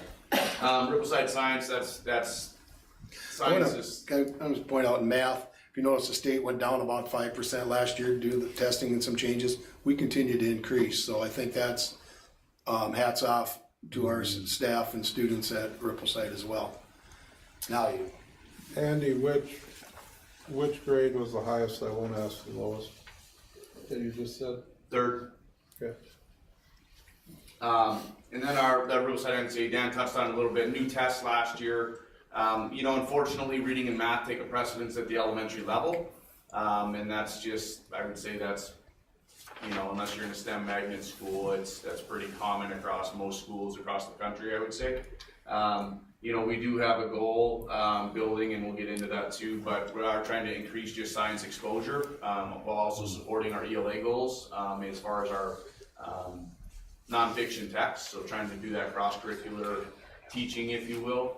But we do have increased times in K through 3, and then in 4 through 6, a little bit more of an increase in time dedicated to teaching science. So kind of moving into that, Rippleside's building goals to help support the district goals. K through T teachers, SPED department, interventionists are attending letters training. We do have some staff that already have completed that. So they're really kind of also helping us drive our curriculum review process. K through 2 are implementing U-Fly. We're K through 2, all 3 grade levels now. First grade was the first grade level to start this. And then K through 2 have now been on board, and so that's been a huge support and structure, if you will, within our instruction that's helped. 3 through 5 are implementing functional morphology. That's brand new this year. So they've been working hard on that to build foundational skills and really expand the work that the kids and the teachers are getting with the U-Fly program in K through 2. Math. We implemented a new curriculum last year, so that's why it was even more of a pleasant surprise to see as big of a gain as we did. Generally, when you implement a new curriculum, you don't see a growth like we saw. So that's a credit to our teaching staff. And I have had a lot of staff say they just appreciate the continuity and structure from grade levels in having one curriculum. When I came in, I think we had 5 different curriculums in the elementary, and the math curriculum was just honestly a hot mess. I mean, teachers were teaching, but they didn't necessarily have those structured resources, and now we have that. And so I've heard a lot of our people just say that they're grateful for that, and it's been a nice resource for them to have.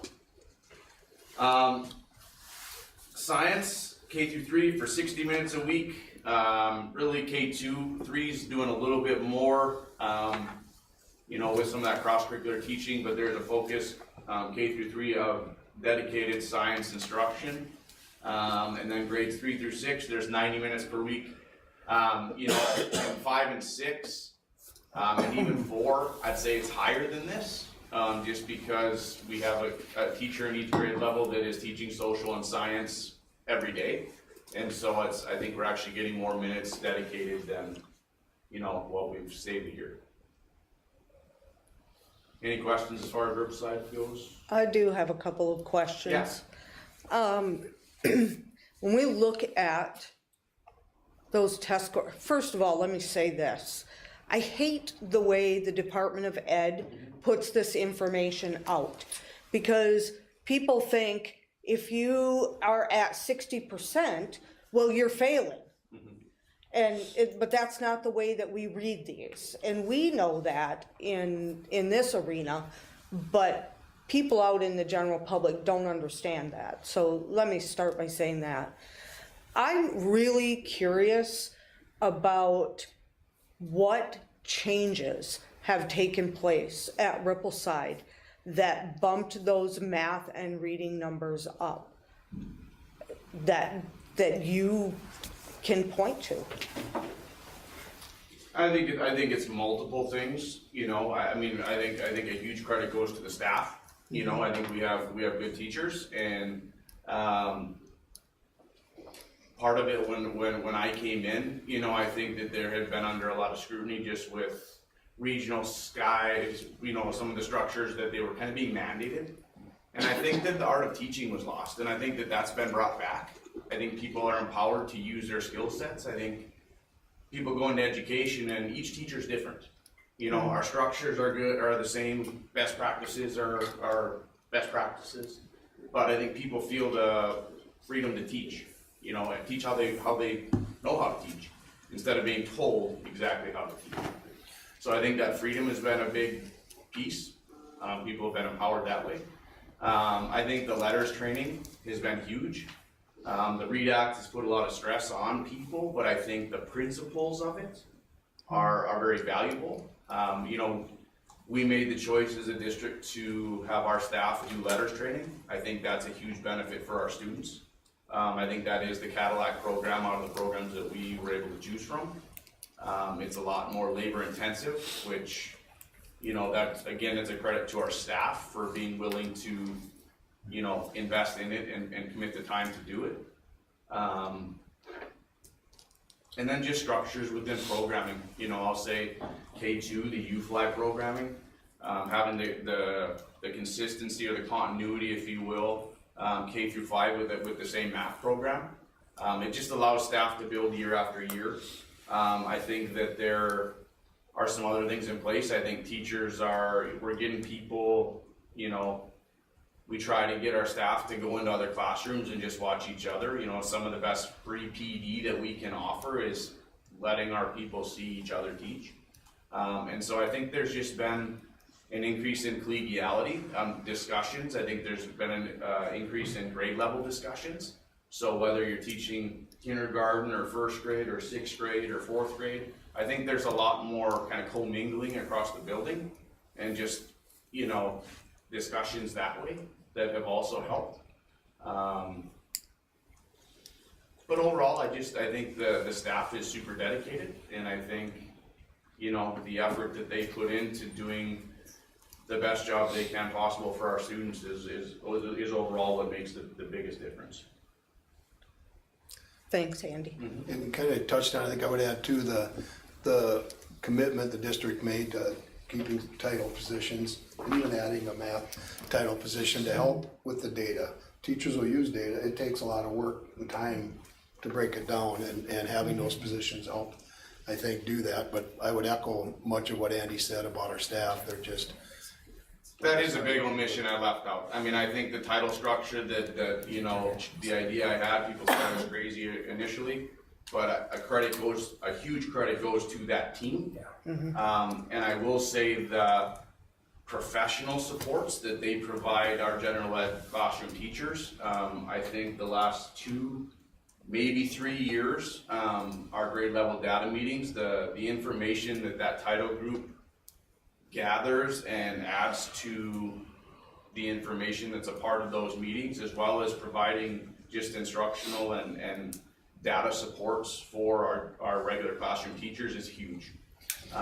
There isn't many schools that have the title structures we do. Whenever I talk about it, you know, Dan, Lisa, and I last year when we presented that, was it MSBA? No, welcome back. You know, that was the big thing. They're like, how do you do that? Like, people want to do and replicate what we're doing as far as those structures, because it is really impactful. Just because it allows us to really support all students, you know, not just our high flyers or just our lowest kids. It's really supporting all of our kids. And I will say too, the win time that we have, I think that's a huge piece. You know, I know more and more school districts are doing that. But win time is very beneficial because it impacts all students again. So. All right. And then we'll move into the high school. Lisa, talk a little bit about 7-12. Yeah, the high school for math increased 5.4% from last year. Now you have to remember that this is 7th and 8th grade and 11th grade only. 9, 10, and 12 do not take math. So this is just 3 grade levels that are taking this, and they change every year. Sorry, that was reading first. That was reading, yep. Sorry, yep. 3.3% in reading. And so reading is 7th and 8th grade and 10th grade. And then math is 7th and 8th grade and 11th grade. So we increased in 5.4% in math, 3.3% in reading, above the state average in both. Science, new assessment this year. And reading, we are implementing a new resource this year called My Perspectives in 6th grade through 10th grade. Go back. Which one do you go back? Go up to the reading. Go up to the reading. Or go to the math. So this year, we have, in reading, we have a new resource called My Perspectives, 6th grade through 10th grade, that we're implementing this year. We have new standards this year with a new test this spring. So all of our data will not be able to be compared from this year to next year. New MCA4, totally different structure of how it's being assessed and the questions that they're asking. Now, when you look at the reading test, you know, people think, like you said, Dawn, that our kids can't read. And that does not mean that. It just means that our kids are not at that high level of the benchmark the state expects. That they are not able to analyze complex text or cite evidence at the level that the state is looking for in that grade level. But that does not mean that our kids are not able to read because they can. and they can do a good job, and many of our kids go out and are very successful in college and careers. It just means, and is a one shot in time, one day. Roland, I think when we look at our math scores at high school have always done much better, much higher than the Well, state what's that average. percentage over the state average? The math, Yeah, the math is almost 17%. Yeah. I was just. That we're testing above. it. And you have to You know remember, what? Roland, It's like 16.5, isn't it? But, could be. but I'm I going want that closer to on, 17. I wanted you to, Yeah, you know what, on these things, you know, state, it's okay to state those, yep. those percentages above state. Yeah, I we really are. think it's critical to get that stated. And it's fantastic. And you also have to remember that the state has thousands of students. Yeah, You know, so they have, that percentage is way different than when you have less than 100 kids, and our kids carry more than 1% of a weight. So you have to think about that when you're talking about comparing the state to us. Our kids hold more than a percentage point. The state has several students that hold that percentage point. And just to go back, and it's interesting, you know, we can see where we're at when things dropped a little bit during the COVID years. We didn't drop nearly as much as the state, and then we've climbed back, a little bump last year, but now we're back up and we're climbing again, separating us from the rest of the state Yep. in the math scores. I think the unfortunate part is that people assume that 90% is the A, 80% is the B, 70 C, right? Yep. And so when they're seeing 30, 40, 50% in their mind, that's a failing grade. Right, exactly. Right? And so it's unfortunate that the state uses common language that really isn't the same language. I would right, like to as our see grading them system. go to a green, yellow, red light kind of thing, so that it can't be misinterpreted. Which the science scores are actually looks like- switching their language on how they're reported out. So, you'll get more and more familiar with how, that language is used. So it's not a meets and a partial, and it's, you know, you're almost, it's a very different language. I would have to look it up to tell you exactly what they say now on the report, but it's not a meets, or it's not a partial, or it does not meets. It's a advancing, or to college level, it's advancing to the standards, it's on track. Things, different language, and I would have to tell you, look it up to tell you exactly what it says. But the science test, you have to remember, like Andy said, you know, this is only assessed in 5th grade on K through 5 standards, and then it's assessed again in 8th grade on 6th grade through 8th grade standards, and then one set in biology. And so, and it's a one-time deal, and you know how much you remember from last year. And so now they're asking kids, and it's a whole different type of test. It's totally on scientific processing and thinking, and they have to use phenomena and the scientific process to answer these questions that are very interactive, and fill in data charts and do an experiment. So it's multiple steps. And they have to be able to read to do it. Correct. Well, and with that, at high school, with all the changes Lisa just went through, our high school scored 4% above state average on the new test. Our biology students actually scored very well on the test. I think that the way we're teaching high school math must have been more in line with how the questions are being asked. Still got some work to do, obviously, but I don't want to say everybody's in the same boat, but our high school did score higher on the science test than the state average. Sorry, Lisa, you're back. You're totally fine. You're totally fine. We are working hard. You know, my high school staff, they're rocking it. We do, every Wednesday, we either have a PLC for grade levels, or we have a PLC for departments. PLC for grade levels, we're looking at grade level data, we're planning our grade level goal, and they are identifying students that need additional supports and having good conversations. around specific students or groups of students that need more support so that we can figure out how to help them, because our goal is to get them graduated with the credits they need so they get that diploma, because that's the most important thing. That they leave with our good skills, that the teachers are teaching them, but they get that diploma. And that's the ultimate goal. We do not want kids dropping out and leaving. We have built tier 2 supports. We have Reach Class, we have MTSS Math, we have co-taught math, we have co-taught reading, we have 7th grade English intervention, we have AmeriCorps, kind of. We're still looking for an AmeriCorps person, and then we have structured homerooms.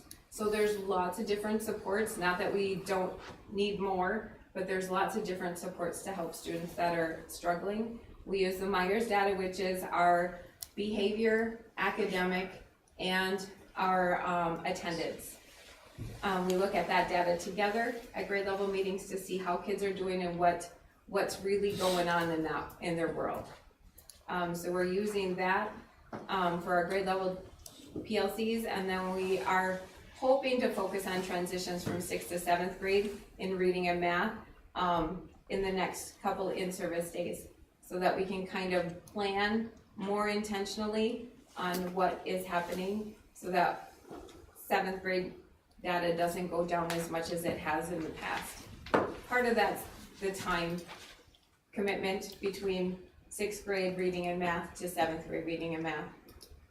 And then continuing to look at tier 1 best practices and how that is being done. We have a framework that we've created in tier 1 in reading math, and actually in all areas we're working on a framework, so when I walk in for walkthroughs, I can identify what's happening and if we're having common tier 1 instruction happening. All right. And then I'm gonna jump in, I showed this before, but I just like showing it again. We look at the area schools, showing our MCA math scores, we're number 1 of all the border schools in our area. We have 59.8% of our kids are proficient in math. Nobody really comes close. In reading, we're number 2. Let's just clap for that for a second. Nice job. In reading, we're number 2. We beat Pequot Lakes in math. They got us in reading, but we're number 2 out of the same group. Again, that's a nice accomplishment for our staff. Especially considering we're last in money. Yeah. And have the oldest buildings. funding, right? Leg and funding, last in funding. Yeah. First This is in one math. chart. Yeah, we're. Because the only chart we're at the top. Yeah, maybe that should be our, slogan. First And in our- math, last in money. Not putting a lot into science, but even though we talked about our science and with the testing and everything going on, even coming through that, we're number 3, behind Pequot Lakes and Brainerd, but we're ahead of everybody else in our area. I think with all the changes in science, and our science people, staff have been working hard, really looking at the new standards, and the Lisa mentioned how the testing went, and it's really different from what previous testing has been in science. So our teachers were working kind of with the unknown, trying to get there, just like everybody else. But in the case, we came in 3 out of the same area. So hats off to our science teacher and people teaching science. And then in graduation rates, just behind Pequot Lakes, we're number 2 in the region in graduation rates. This goes back a year. Graduation rates are reported 1 year. So this is the 2024 graduation rates. Excellent. Good job. ACT comparison, we want to go further. Yes. We're the red. Oh. Minnesota and the national scores, I couldn't get in to see other area schools. I didn't have the right code apparently, or I don't know if I can see other schools' averages. But again, we're in the last couple of years, in the last year I had data for, we're above the state and national averages in ACT scores as well. Not going to expect you to look at this, but this is some of the data that we look at. The colors are the same grade levels following through, and we can kind of track that way. It takes some studying to do this, but I wanted to show it. That's what we talk about, our title teachers and our data teams getting together.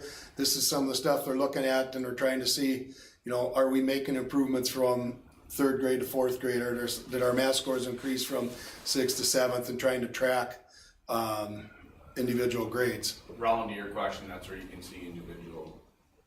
Actually, I was wrong. Third grade was 77.4%.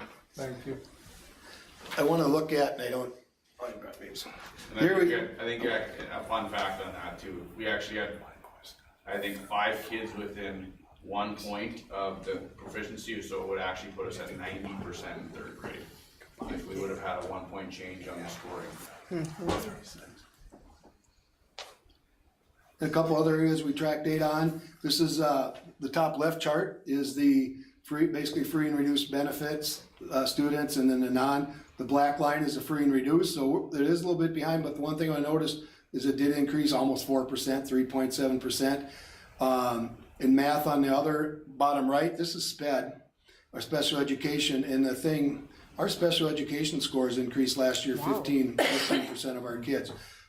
Still behind the non-IEP students up, but just the growth here with district-wide in our SPED math scores is, again, another, that's a pretty good statistic, so thanks for people working, for our staff and the work students have done there.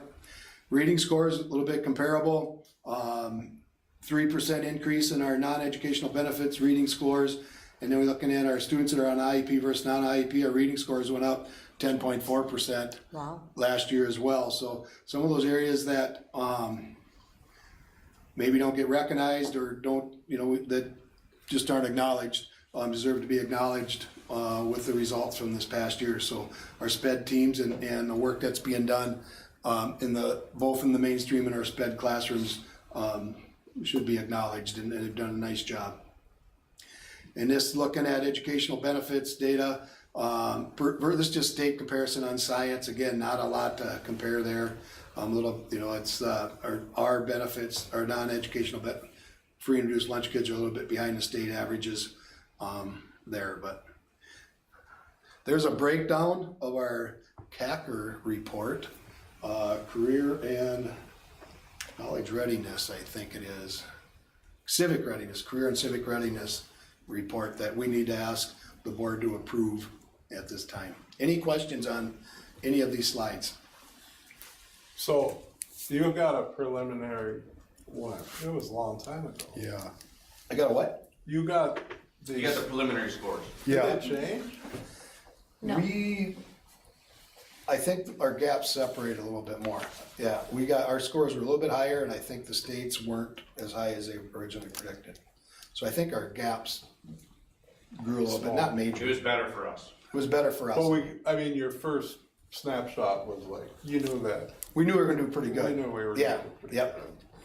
good. And the official results are released, second week of school, and then are released to the schools, and then they're released public. So you don't hear a lot about the schools that are improving or doing better, because that doesn't draw the attention. And Aiken, our schools, for the most part, have gotten much better in the last, or every year we get a little bit better, which gets more and more difficult as you have a higher and higher proficiency rate, because the gap, kind of like, it's just, but our staff's still doing it, our kids are still doing it, so we should be Maybe we proud need of some that. signs on our school buses that say we're number 1 in math and number 2 in reading. Yeah. Comparable school districts, so people will notice our scores, they'll notice our school buses, we'll get this referendum passed. Maybe we put these math and reading scores on the same chart with our funding comparisons. When you look at people choosing, because, I know this, right? People choose to come in the area. Especially now, and I mentioned this, during the whole process, there's so many people that are working remotely or out of their homes, because everything can be done on I do it, right? When I work. And it's just a matter of being able to see that, and they're choosing certain things. But if it's education, those are a couple good charts to be able to show potential people coming to the community, right? Mm-hmm. And to be able to do that and to promote that. If they're really keen on education, I think it's critical. it's tough to beat a Pequot in the athletic scene, because they shove a lot into that, and we know that. But as far as what we're doing in education, that's a real selling point. Yeah. So what do you want your kid, you know, be smart or shoot hoops, right? I mean, it's kind of that, it's kind of some of that goes into it. And it's comprehensive achievement in civil readiness assessment is what the report is. I'm asking for the district to approve at this point. A motion to approve? I'll make a motion. Motion by Holly, is there a second? I'll second it. Second by Brian, any discussion? Just want to say I greatly appreciate the improvements that have been made and the efforts involved in working towards that, utilizing the new curriculums that we approved, definitely showing up now. I think that's great. Keep up the good work. Yeah, and I'll make a comment too, because you see strategic plans get done, a lot of work, they go on the shelf, right? And you're actually following plans that you've set forth to be able to make these critical changes. So that's what they're there for. So thank you. It's hard to move the mark as much as we did, and I think even setting the strategic plan goals for next time at 5% is a pretty lofty goal. But I commend your efforts and hope we get there, but we've made significant gains, right? So, yeah. I would commend you on having the ability to look into the future and being able to make those adjustments and pivots that need to be made, whether it's through curriculum, whether it's staff alignment, whatever it might be. It really takes leadership to be able to do that.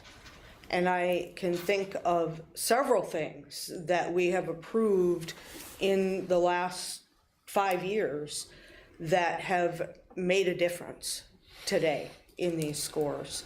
And so, you know, it's staff. We have amazing staff who care about kids and know why they're there.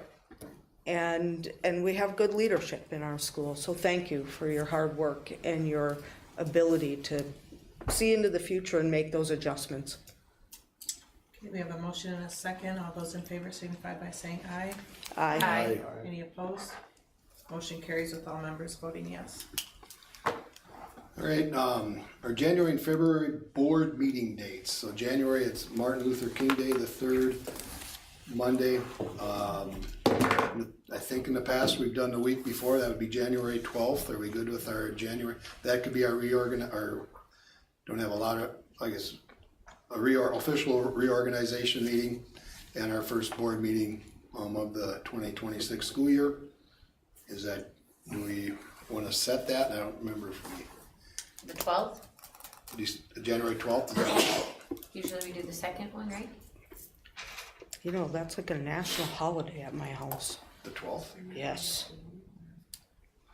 What is it? I have several birthdays in my family. Well, that works for me. I'll make it work. It'll January be fine. 12th, and then February the 3rd is the third Monday. Is President's Day, so we want to do the 9th of February, the second Monday. Does that work? Yep. Yes. Yeah. Okay. I'll wait for the meeting. Invite. Accurate time on the email, okay? Okay. All right. Before I put it in my phone. What's that? I'll just, before I put it in there, I'll just. Okay, you wait for that regular one. note. It dumps in there. Cool. The 9th. And MRA, are we good with the dates in January and February? MRA, February 9th, January 12th and February 9th. MRA Board of Directors election, Cindy, I sent you an email on that. As a district, we get 3 votes, superintendent gets 1, the board gets 1, and the teachers union gets 1. Cindy, did you remember that email? If you have input or if you would like to be a part of that, you can check with Cindy. Nobody real local, but there are a couple in northern, more in our area that are running. Hopefully, you know, we get a vote, get some more say on the MRA board. And then Ed Paul Grams is doing a long-term substitute job in Jake Mayer's spot. We approved tonight a leave for Jake for the rest of the year. In the letter, he had asked if we would basically hold the position, see where he's at the end of the year by approving that, and I had told Lisa that we would. Paul Grams needs to resign for 1 day for a TRA rule, so he's gonna resign over Christmas break and then he'll be able to come back. So it shows that he was retired for a day, and then he's gonna be back. Paul submitted his resignation and didn't fill Lisa in with why.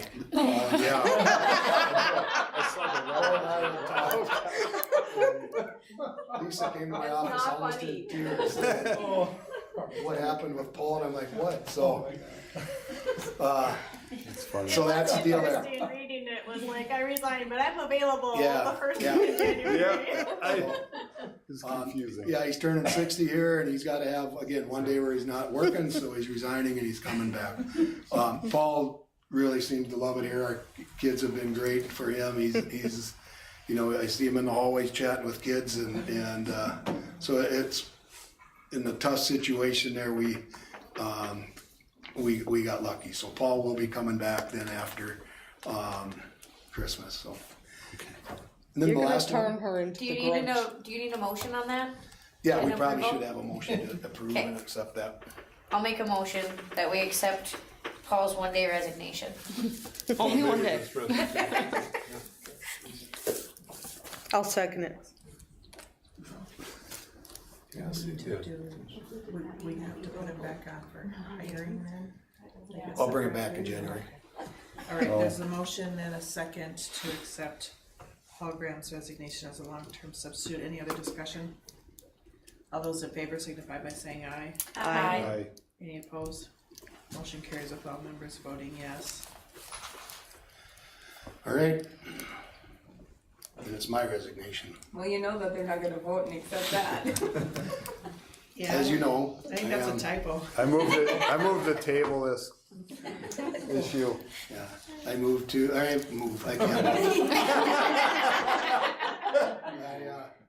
As I shared with the board in an email and in the letter, I think it's time. My intent is my last day will be June 30th, and with the changes in the 60/30, I think that'll allow me to retire and see what life is like after public education. 36 good years, 37 pretty good years when it counts student teaching and subbing, but just feel it's time for me to do something else. So. Well, we will miss you, Dan. We could say a million things to ask you to stay, but I would never want to keep you from your retirement. I think part of your thing that you had written to us was that we need to discuss what is that what you need us to do today? One, accept your stuff, but to discuss what we want to do.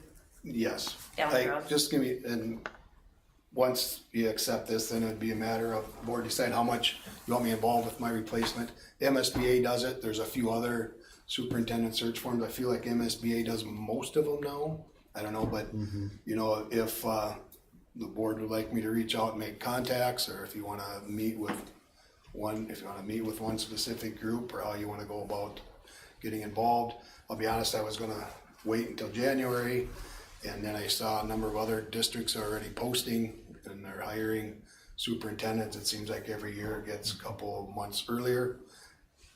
And I didn't see anything that was gonna change my mind on this. I thought, well, I'm gonna let the board know now so we don't get behind the hiring 8 ball, so. I like the idea of a 1 day retirement and then coming back. Can we get the Sort of Paul a Graham big special? Have you thought of that? That might come with a whole series of contingencies. I think in all seriousness, I'm very sad to hear it. I think that you have just done such amazing work. You know, my first several years on the board, it was like we had a new superintendent every year, right? And so you really brought a lot of stability to the district, and I think the staff have really appreciated and respected you, and the community has really embraced and supported you and Karen and your family.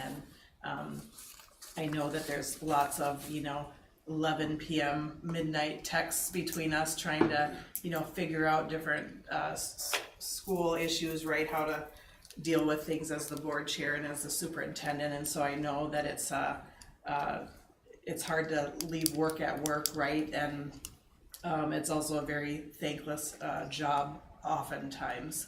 And so I want you to know that you really do have and do continue to make such a difference in the lives of so many people. And I really am sad to be at this moment, but I also do very much respect your decision, and look forward to you and Karen having lots of wonderful years of retirement together. Thank you. I too am sad to see you leave. We've been through thick and thin together, it seems like. And I ditto to a lot of what Cindy said. But this, I think, is on a more personal note. My dad was a retired GM worker who took early retirement at 58 years old. And he told me that the best thing he ever did was to take retirement at 58. And so I do wish you well in retirement. When you can retire and still have your health and have the ability to enjoy life, why not, right? So, but we will miss you around here. We will miss the continuity. Thank you. Dan, I gotta say, retiring's not a sad situation. That's a celebration. So congratulations on getting there, and yeah, the wheels keep turning, of course, and you've done an awesome job here, but also that's something to celebrate and enjoy, and there shouldn't be any sadness, not from any of us. It'll be awesome when I eventually get to that point, so. Thank you. Yeah. Yeah, I'm jealous, I'm jealous, yeah, too. Jealousy. Total jealous. But I think when we talked, I shared things with you because I've asked that question. Yeah. I'm like, I've asked Wendy, because we're basically the same age, right? So Yeah. we're, so I was fortunate enough to be a class of '83, but I was yeah, close. but you were close, but that's a tough one to be at, but it's also, I don't think people realize the kind of, that the position of superintendent in today's education system is not an easy task, and I'll tell you what, people don't have no idea what you get thrown in front of you. I think the board, there's multiple things that we don't even know, which we don't need to know, because you have decisions that you gotta make, and there's a lot of things that happen, and you've done a good job of getting through those challenges as it goes through, but it's, I'm happy for you, because I think, like I said, I'm kind of jealous, of what that is, but you'll be just fine, I think, with Nico. It's time for celebration, as Brian says, so I think you'll just have a good time plowing snow and cutting grass and working for your kid, and maybe cutting iron and doing stuff like that with the other one, Yeah, so thank you, appreciate it. Yeah. Thank you, guys. It's just a motion in a second would have been fine. Well, I'll make that motion that we accept Dan's I'll email you, because I'll start crying, and we know what happens when I start crying. I have to leave, and then come back and try not to cry. No, thank you, though, everybody. I appreciate the board and much what you said. you know, from the moment we moved to town in 1992, the community kind of took me, Karen and I, and Levi was a year old, not even 7 months old, 8 months old at the time, and this just felt like home from day one, and it still does, and it will be when I'm no longer sitting in the board, in board meetings or in the superintendent's chair, so. But I hope thank I you guys, don't and go thank up you- to the, Thank you to the community. I hope I don't go over to the restaurant and find you sitting at the old man's table, drinking coffee. That's what he's waited his whole Yes, life to don't have do it, time don't to do do it. it on. It's worse than the. There's gotta be new Oh. old men Yeah. at the table. Yeah. New old men. You got a lot of Replenish their own grandkids to watch. You'll be Yeah, busy. he'll be busy. And a new one coming, I Yep. understand. You don't get smarter there. No. Congrats, No. Dan. Life's too short. Thank you, Cassie. I'll move. I'll second. Motion by Rollin to accept Dan Stifter's resignation effective June 30th, 2026, and second by Holly. Any other discussion? Do we wanna have the discussion about MSBA or do we wanna Yeah. approve this I before think we we? get through this. Let's Do that separately? Yeah. Okay. Yeah, any other discussion? All those in favor signify by saying aye. Aye. Any opposed? Motion carries with all members reluctantly voting yes.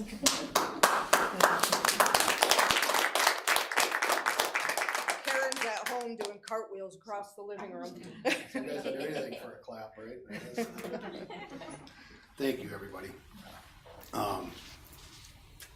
Yeah, so my replacement, I've never resigned a superintendent job before, so I don't know for sure what my role as an outgoing soup is on that, but I'll help out where I can. If you want me to reach out to MSBA or find out if there's other search or how you wanna do that, so.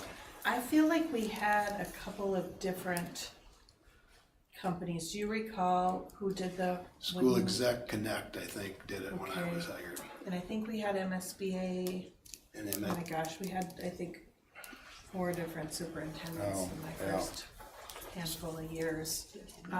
I feel like we've had good luck with MSBA with strategic planning and And they have done a lot of superintendent searches in our area Area, recently, cause they did Brainerd, they did Crosby, I believe. they did McGregor's. And they did McGregor's, Oh, so yeah. they might already have a base of candidates looking to come to our area and our size of school. So, Do we need to do any bids or any? What's that? We don't need to do any bids, right, because it's a service, right? I don't know for sure, I don't think we have to. I mean, you could have them come and present so you can decide if you like Yeah. one over the other. you know, I'm really interested in hearing pitches for this. This is something that, you know, I take pretty serious about, not only in the recruitment standpoint, but just hiring the right replacement. And I will say that wholeheartedly, full knowing that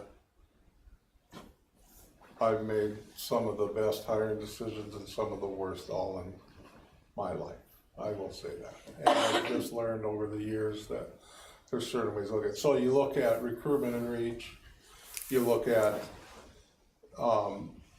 once you get there, you know, you have to look at, and Cindy knows this, I mean, you have to look who's who, who's coming in, how you do that. I'd like to hear how they're looking at, you know, backgrounds, and not necessarily from a, you know, criminal or anything, but just backgrounds and how does that, you know, how do they do that and things like that. So, and it's you know, the world is pretty small in some of those areas too, so you kind of know, you end up kind of knowing some of the candidates that come in even before, you know, people that have had experience with and all that type of stuff, so. But we really need to, I think, because it's a really good job, you know, I mean, it's a nice compensated job for this area. We should be able to hire somebody, I think, good as a replacement here. Do we know that if down at MSBA's like convention, are the other companies there? I don't know that I've ever looked into that section. We had you, we weren't really Right. looking at that section of the I don't know, floor. but I can 'cause reach out, I can, I wonder if it's in our booth layout, even in our Yeah. program we got, if we could look in there to see if we'd be able to like gain some think we oughta- information down there for. I think we would wanna be into it before we have I mean, I don't think you wanna wait until after that to start When is interviewing MSP? firms. What's that? The middle of January. Yeah, right before. So we're basically there, considering a holiday. Right after our next board meeting. And we don't have a lot of time to be mucking around here. I mean, if No, there's- but what I'm saying is, If there's what I'm firms saying there. is, Yeah, if there's You're firms not there, we you could come in, gather do an interview, information. check them out there. yeah, I mean, if we could do maybe some firm background and then, I mean, if they're there, we could potentially meet offsite.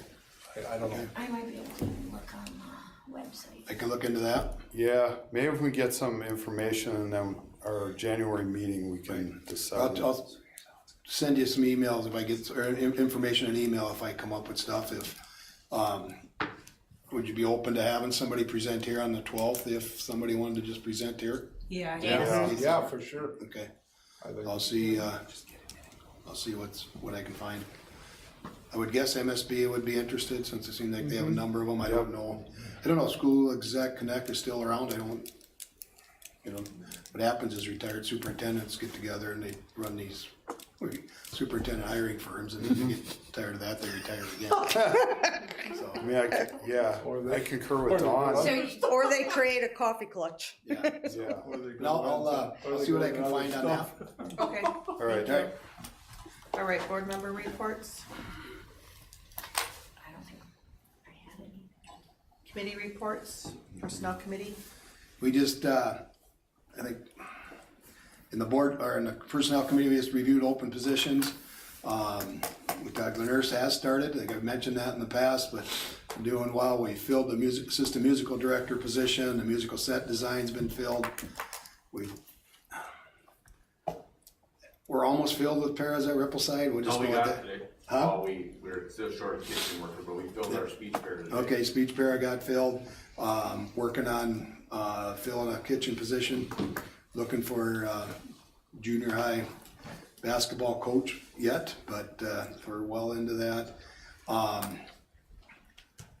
Meeting today with Michelle, boy, anybody interested in driving bus or anybody that you know could or has spare time.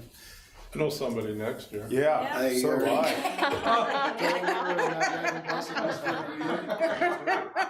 Not for a year, so, So there is a yeah, chance. so, we've already approached that, so, but anyway, Yeah. anyway, so that's personnel committee's review. Okay, Mr. Dockin, do you have anything? I got a pretty lengthy report. I shared it with you guys, Google Docs, if you guys just wanna read it over. There's tons of stuff going on, especially with the holidays.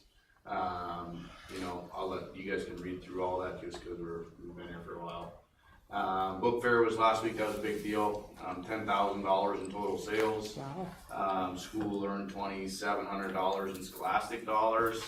We made $1,000 for our literacy fund.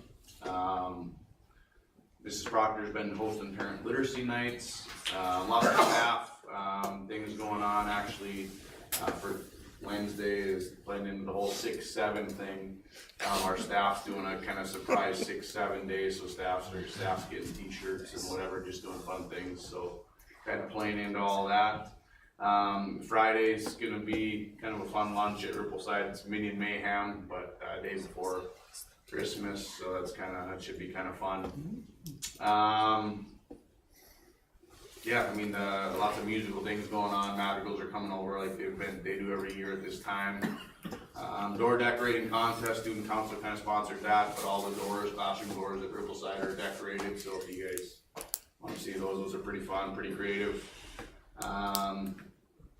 Reward times had to be rescheduled because it was scheduled for the first 2 snow days that we had, or the e-learning days and the canceled days, so Anyways, new Northern Pines worker, we got another one for the district, a gentleman, so that's, he's working on connecting the kids and helping alleviate some of our mental health needs, so, but other than that, you can, read the report I shared with all of you guys, so.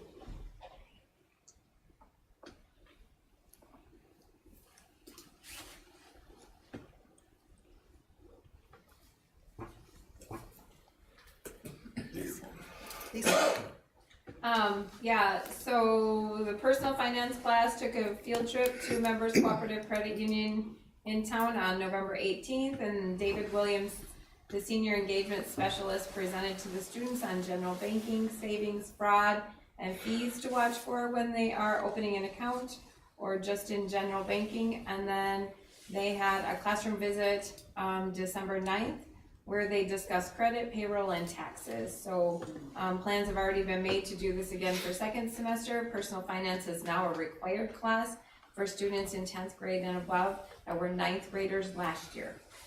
So starting with last year's 9th grade students, personal finance is now a required credit from the Minnesota Department of Ed. A huge heartfelt thank you to the staff at Riverwood Healthcare Center. Each year, AHS and Riverwood partner up with a giving tree to provide anonymous students in need with gifts for the holiday season. Riverwood also donates food and hygiene supplies to the care closet at the high school. We're also grateful for their generosity and this continued support for our students. 11th and 12th grade homeroom reps have started a staff of the month recognition program to recognize staff that make an impact in our lives. Students fill out the survey. They can nominate a staff member of their choice. It can be in the kitchen, it can be custodian, it can be anybody. And so then they put down the staff member's name and then the why of why they should be recognized. When we meet monthly, the 11th and 12th grade homeroom rep students go through all of that, and then they determine together who should be that person that's recognized each month. Mrs. Lord Olson was recognized for November, and Mr. Richter's was, Mrs. Lord Olson was recognized for October.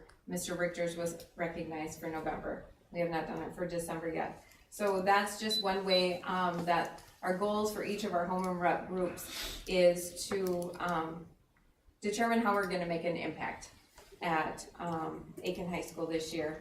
I want to say thank you to Cindy Hills for providing gift cards for the staff members that win each month.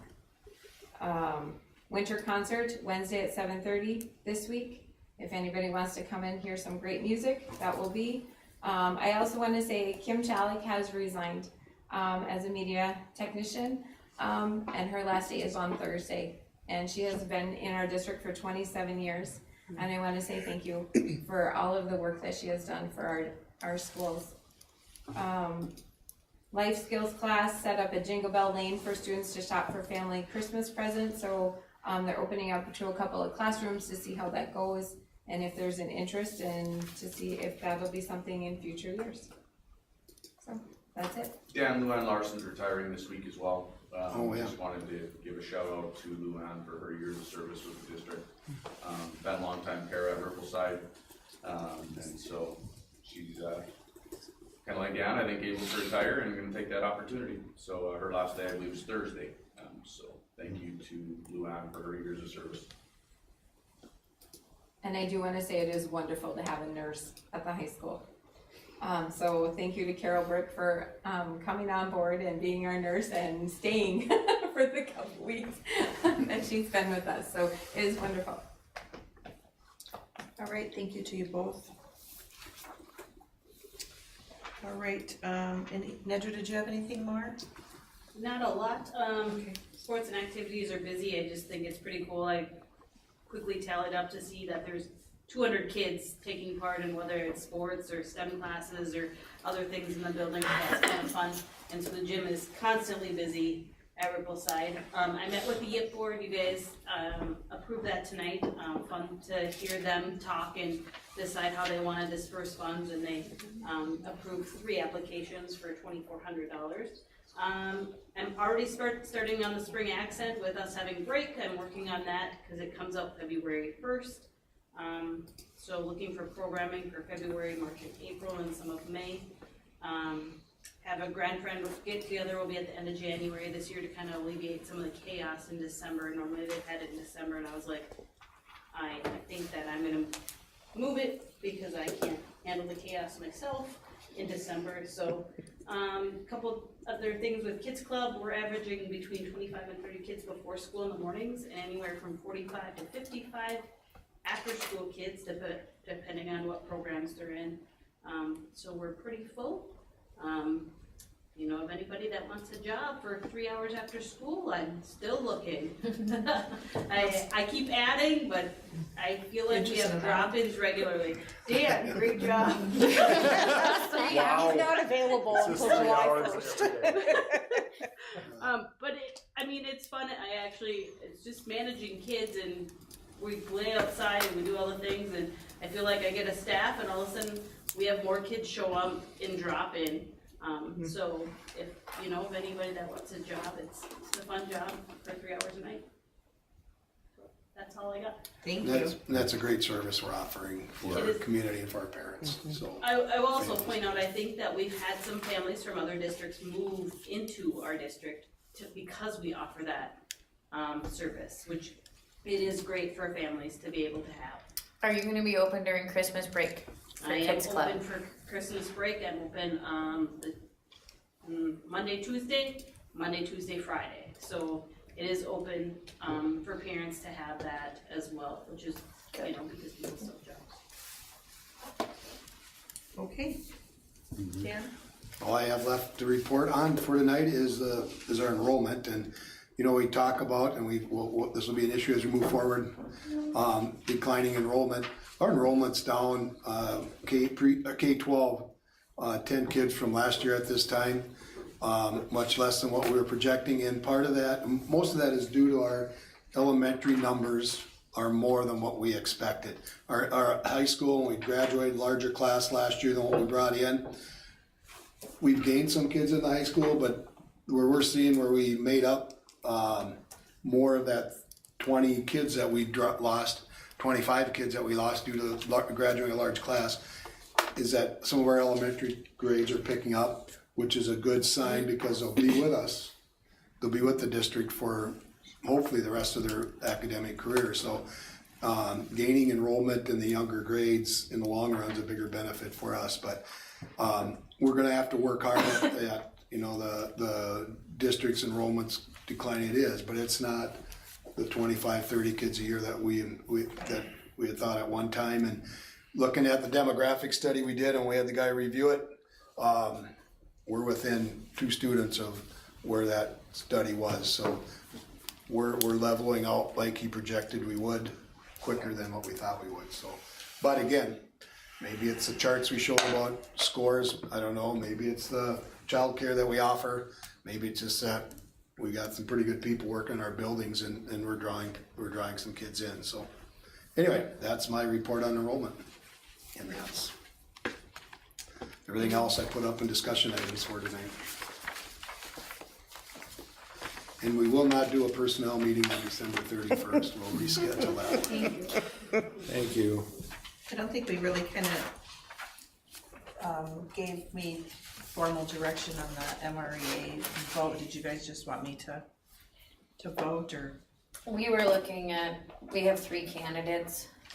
None of their schools are super similar to us. They're all larger areas in our school board candidates. So they are from Pelican Rapids, Sauk Rapids, Rice, and the third one comes from Parker's Prairie. So they have similar things on their agendas or their platforms. So I don't know if you guys have a district that you feels mirrors us more that you would want her to vote for. Pelican Rapids, Parker's Prairie. Yeah, Pelican Rapids is very similar to us. I would take Pelican Rapids. And it's not, it's about the size of us, I bet. Okay. She is the treasurer of her school district, and I think it says that she has served for a few years. So she's not like a new board member, so just so everyone. What's her name? No. Yeah. Lakes and whatnot. Okay, anything else? All right, is there a motion to adjourn? So moved. Motion by Dawn, is there a second? Second. All those in favor, signify by saying aye. Aye. Any opposed? Motion carries with all members voting yes. Now,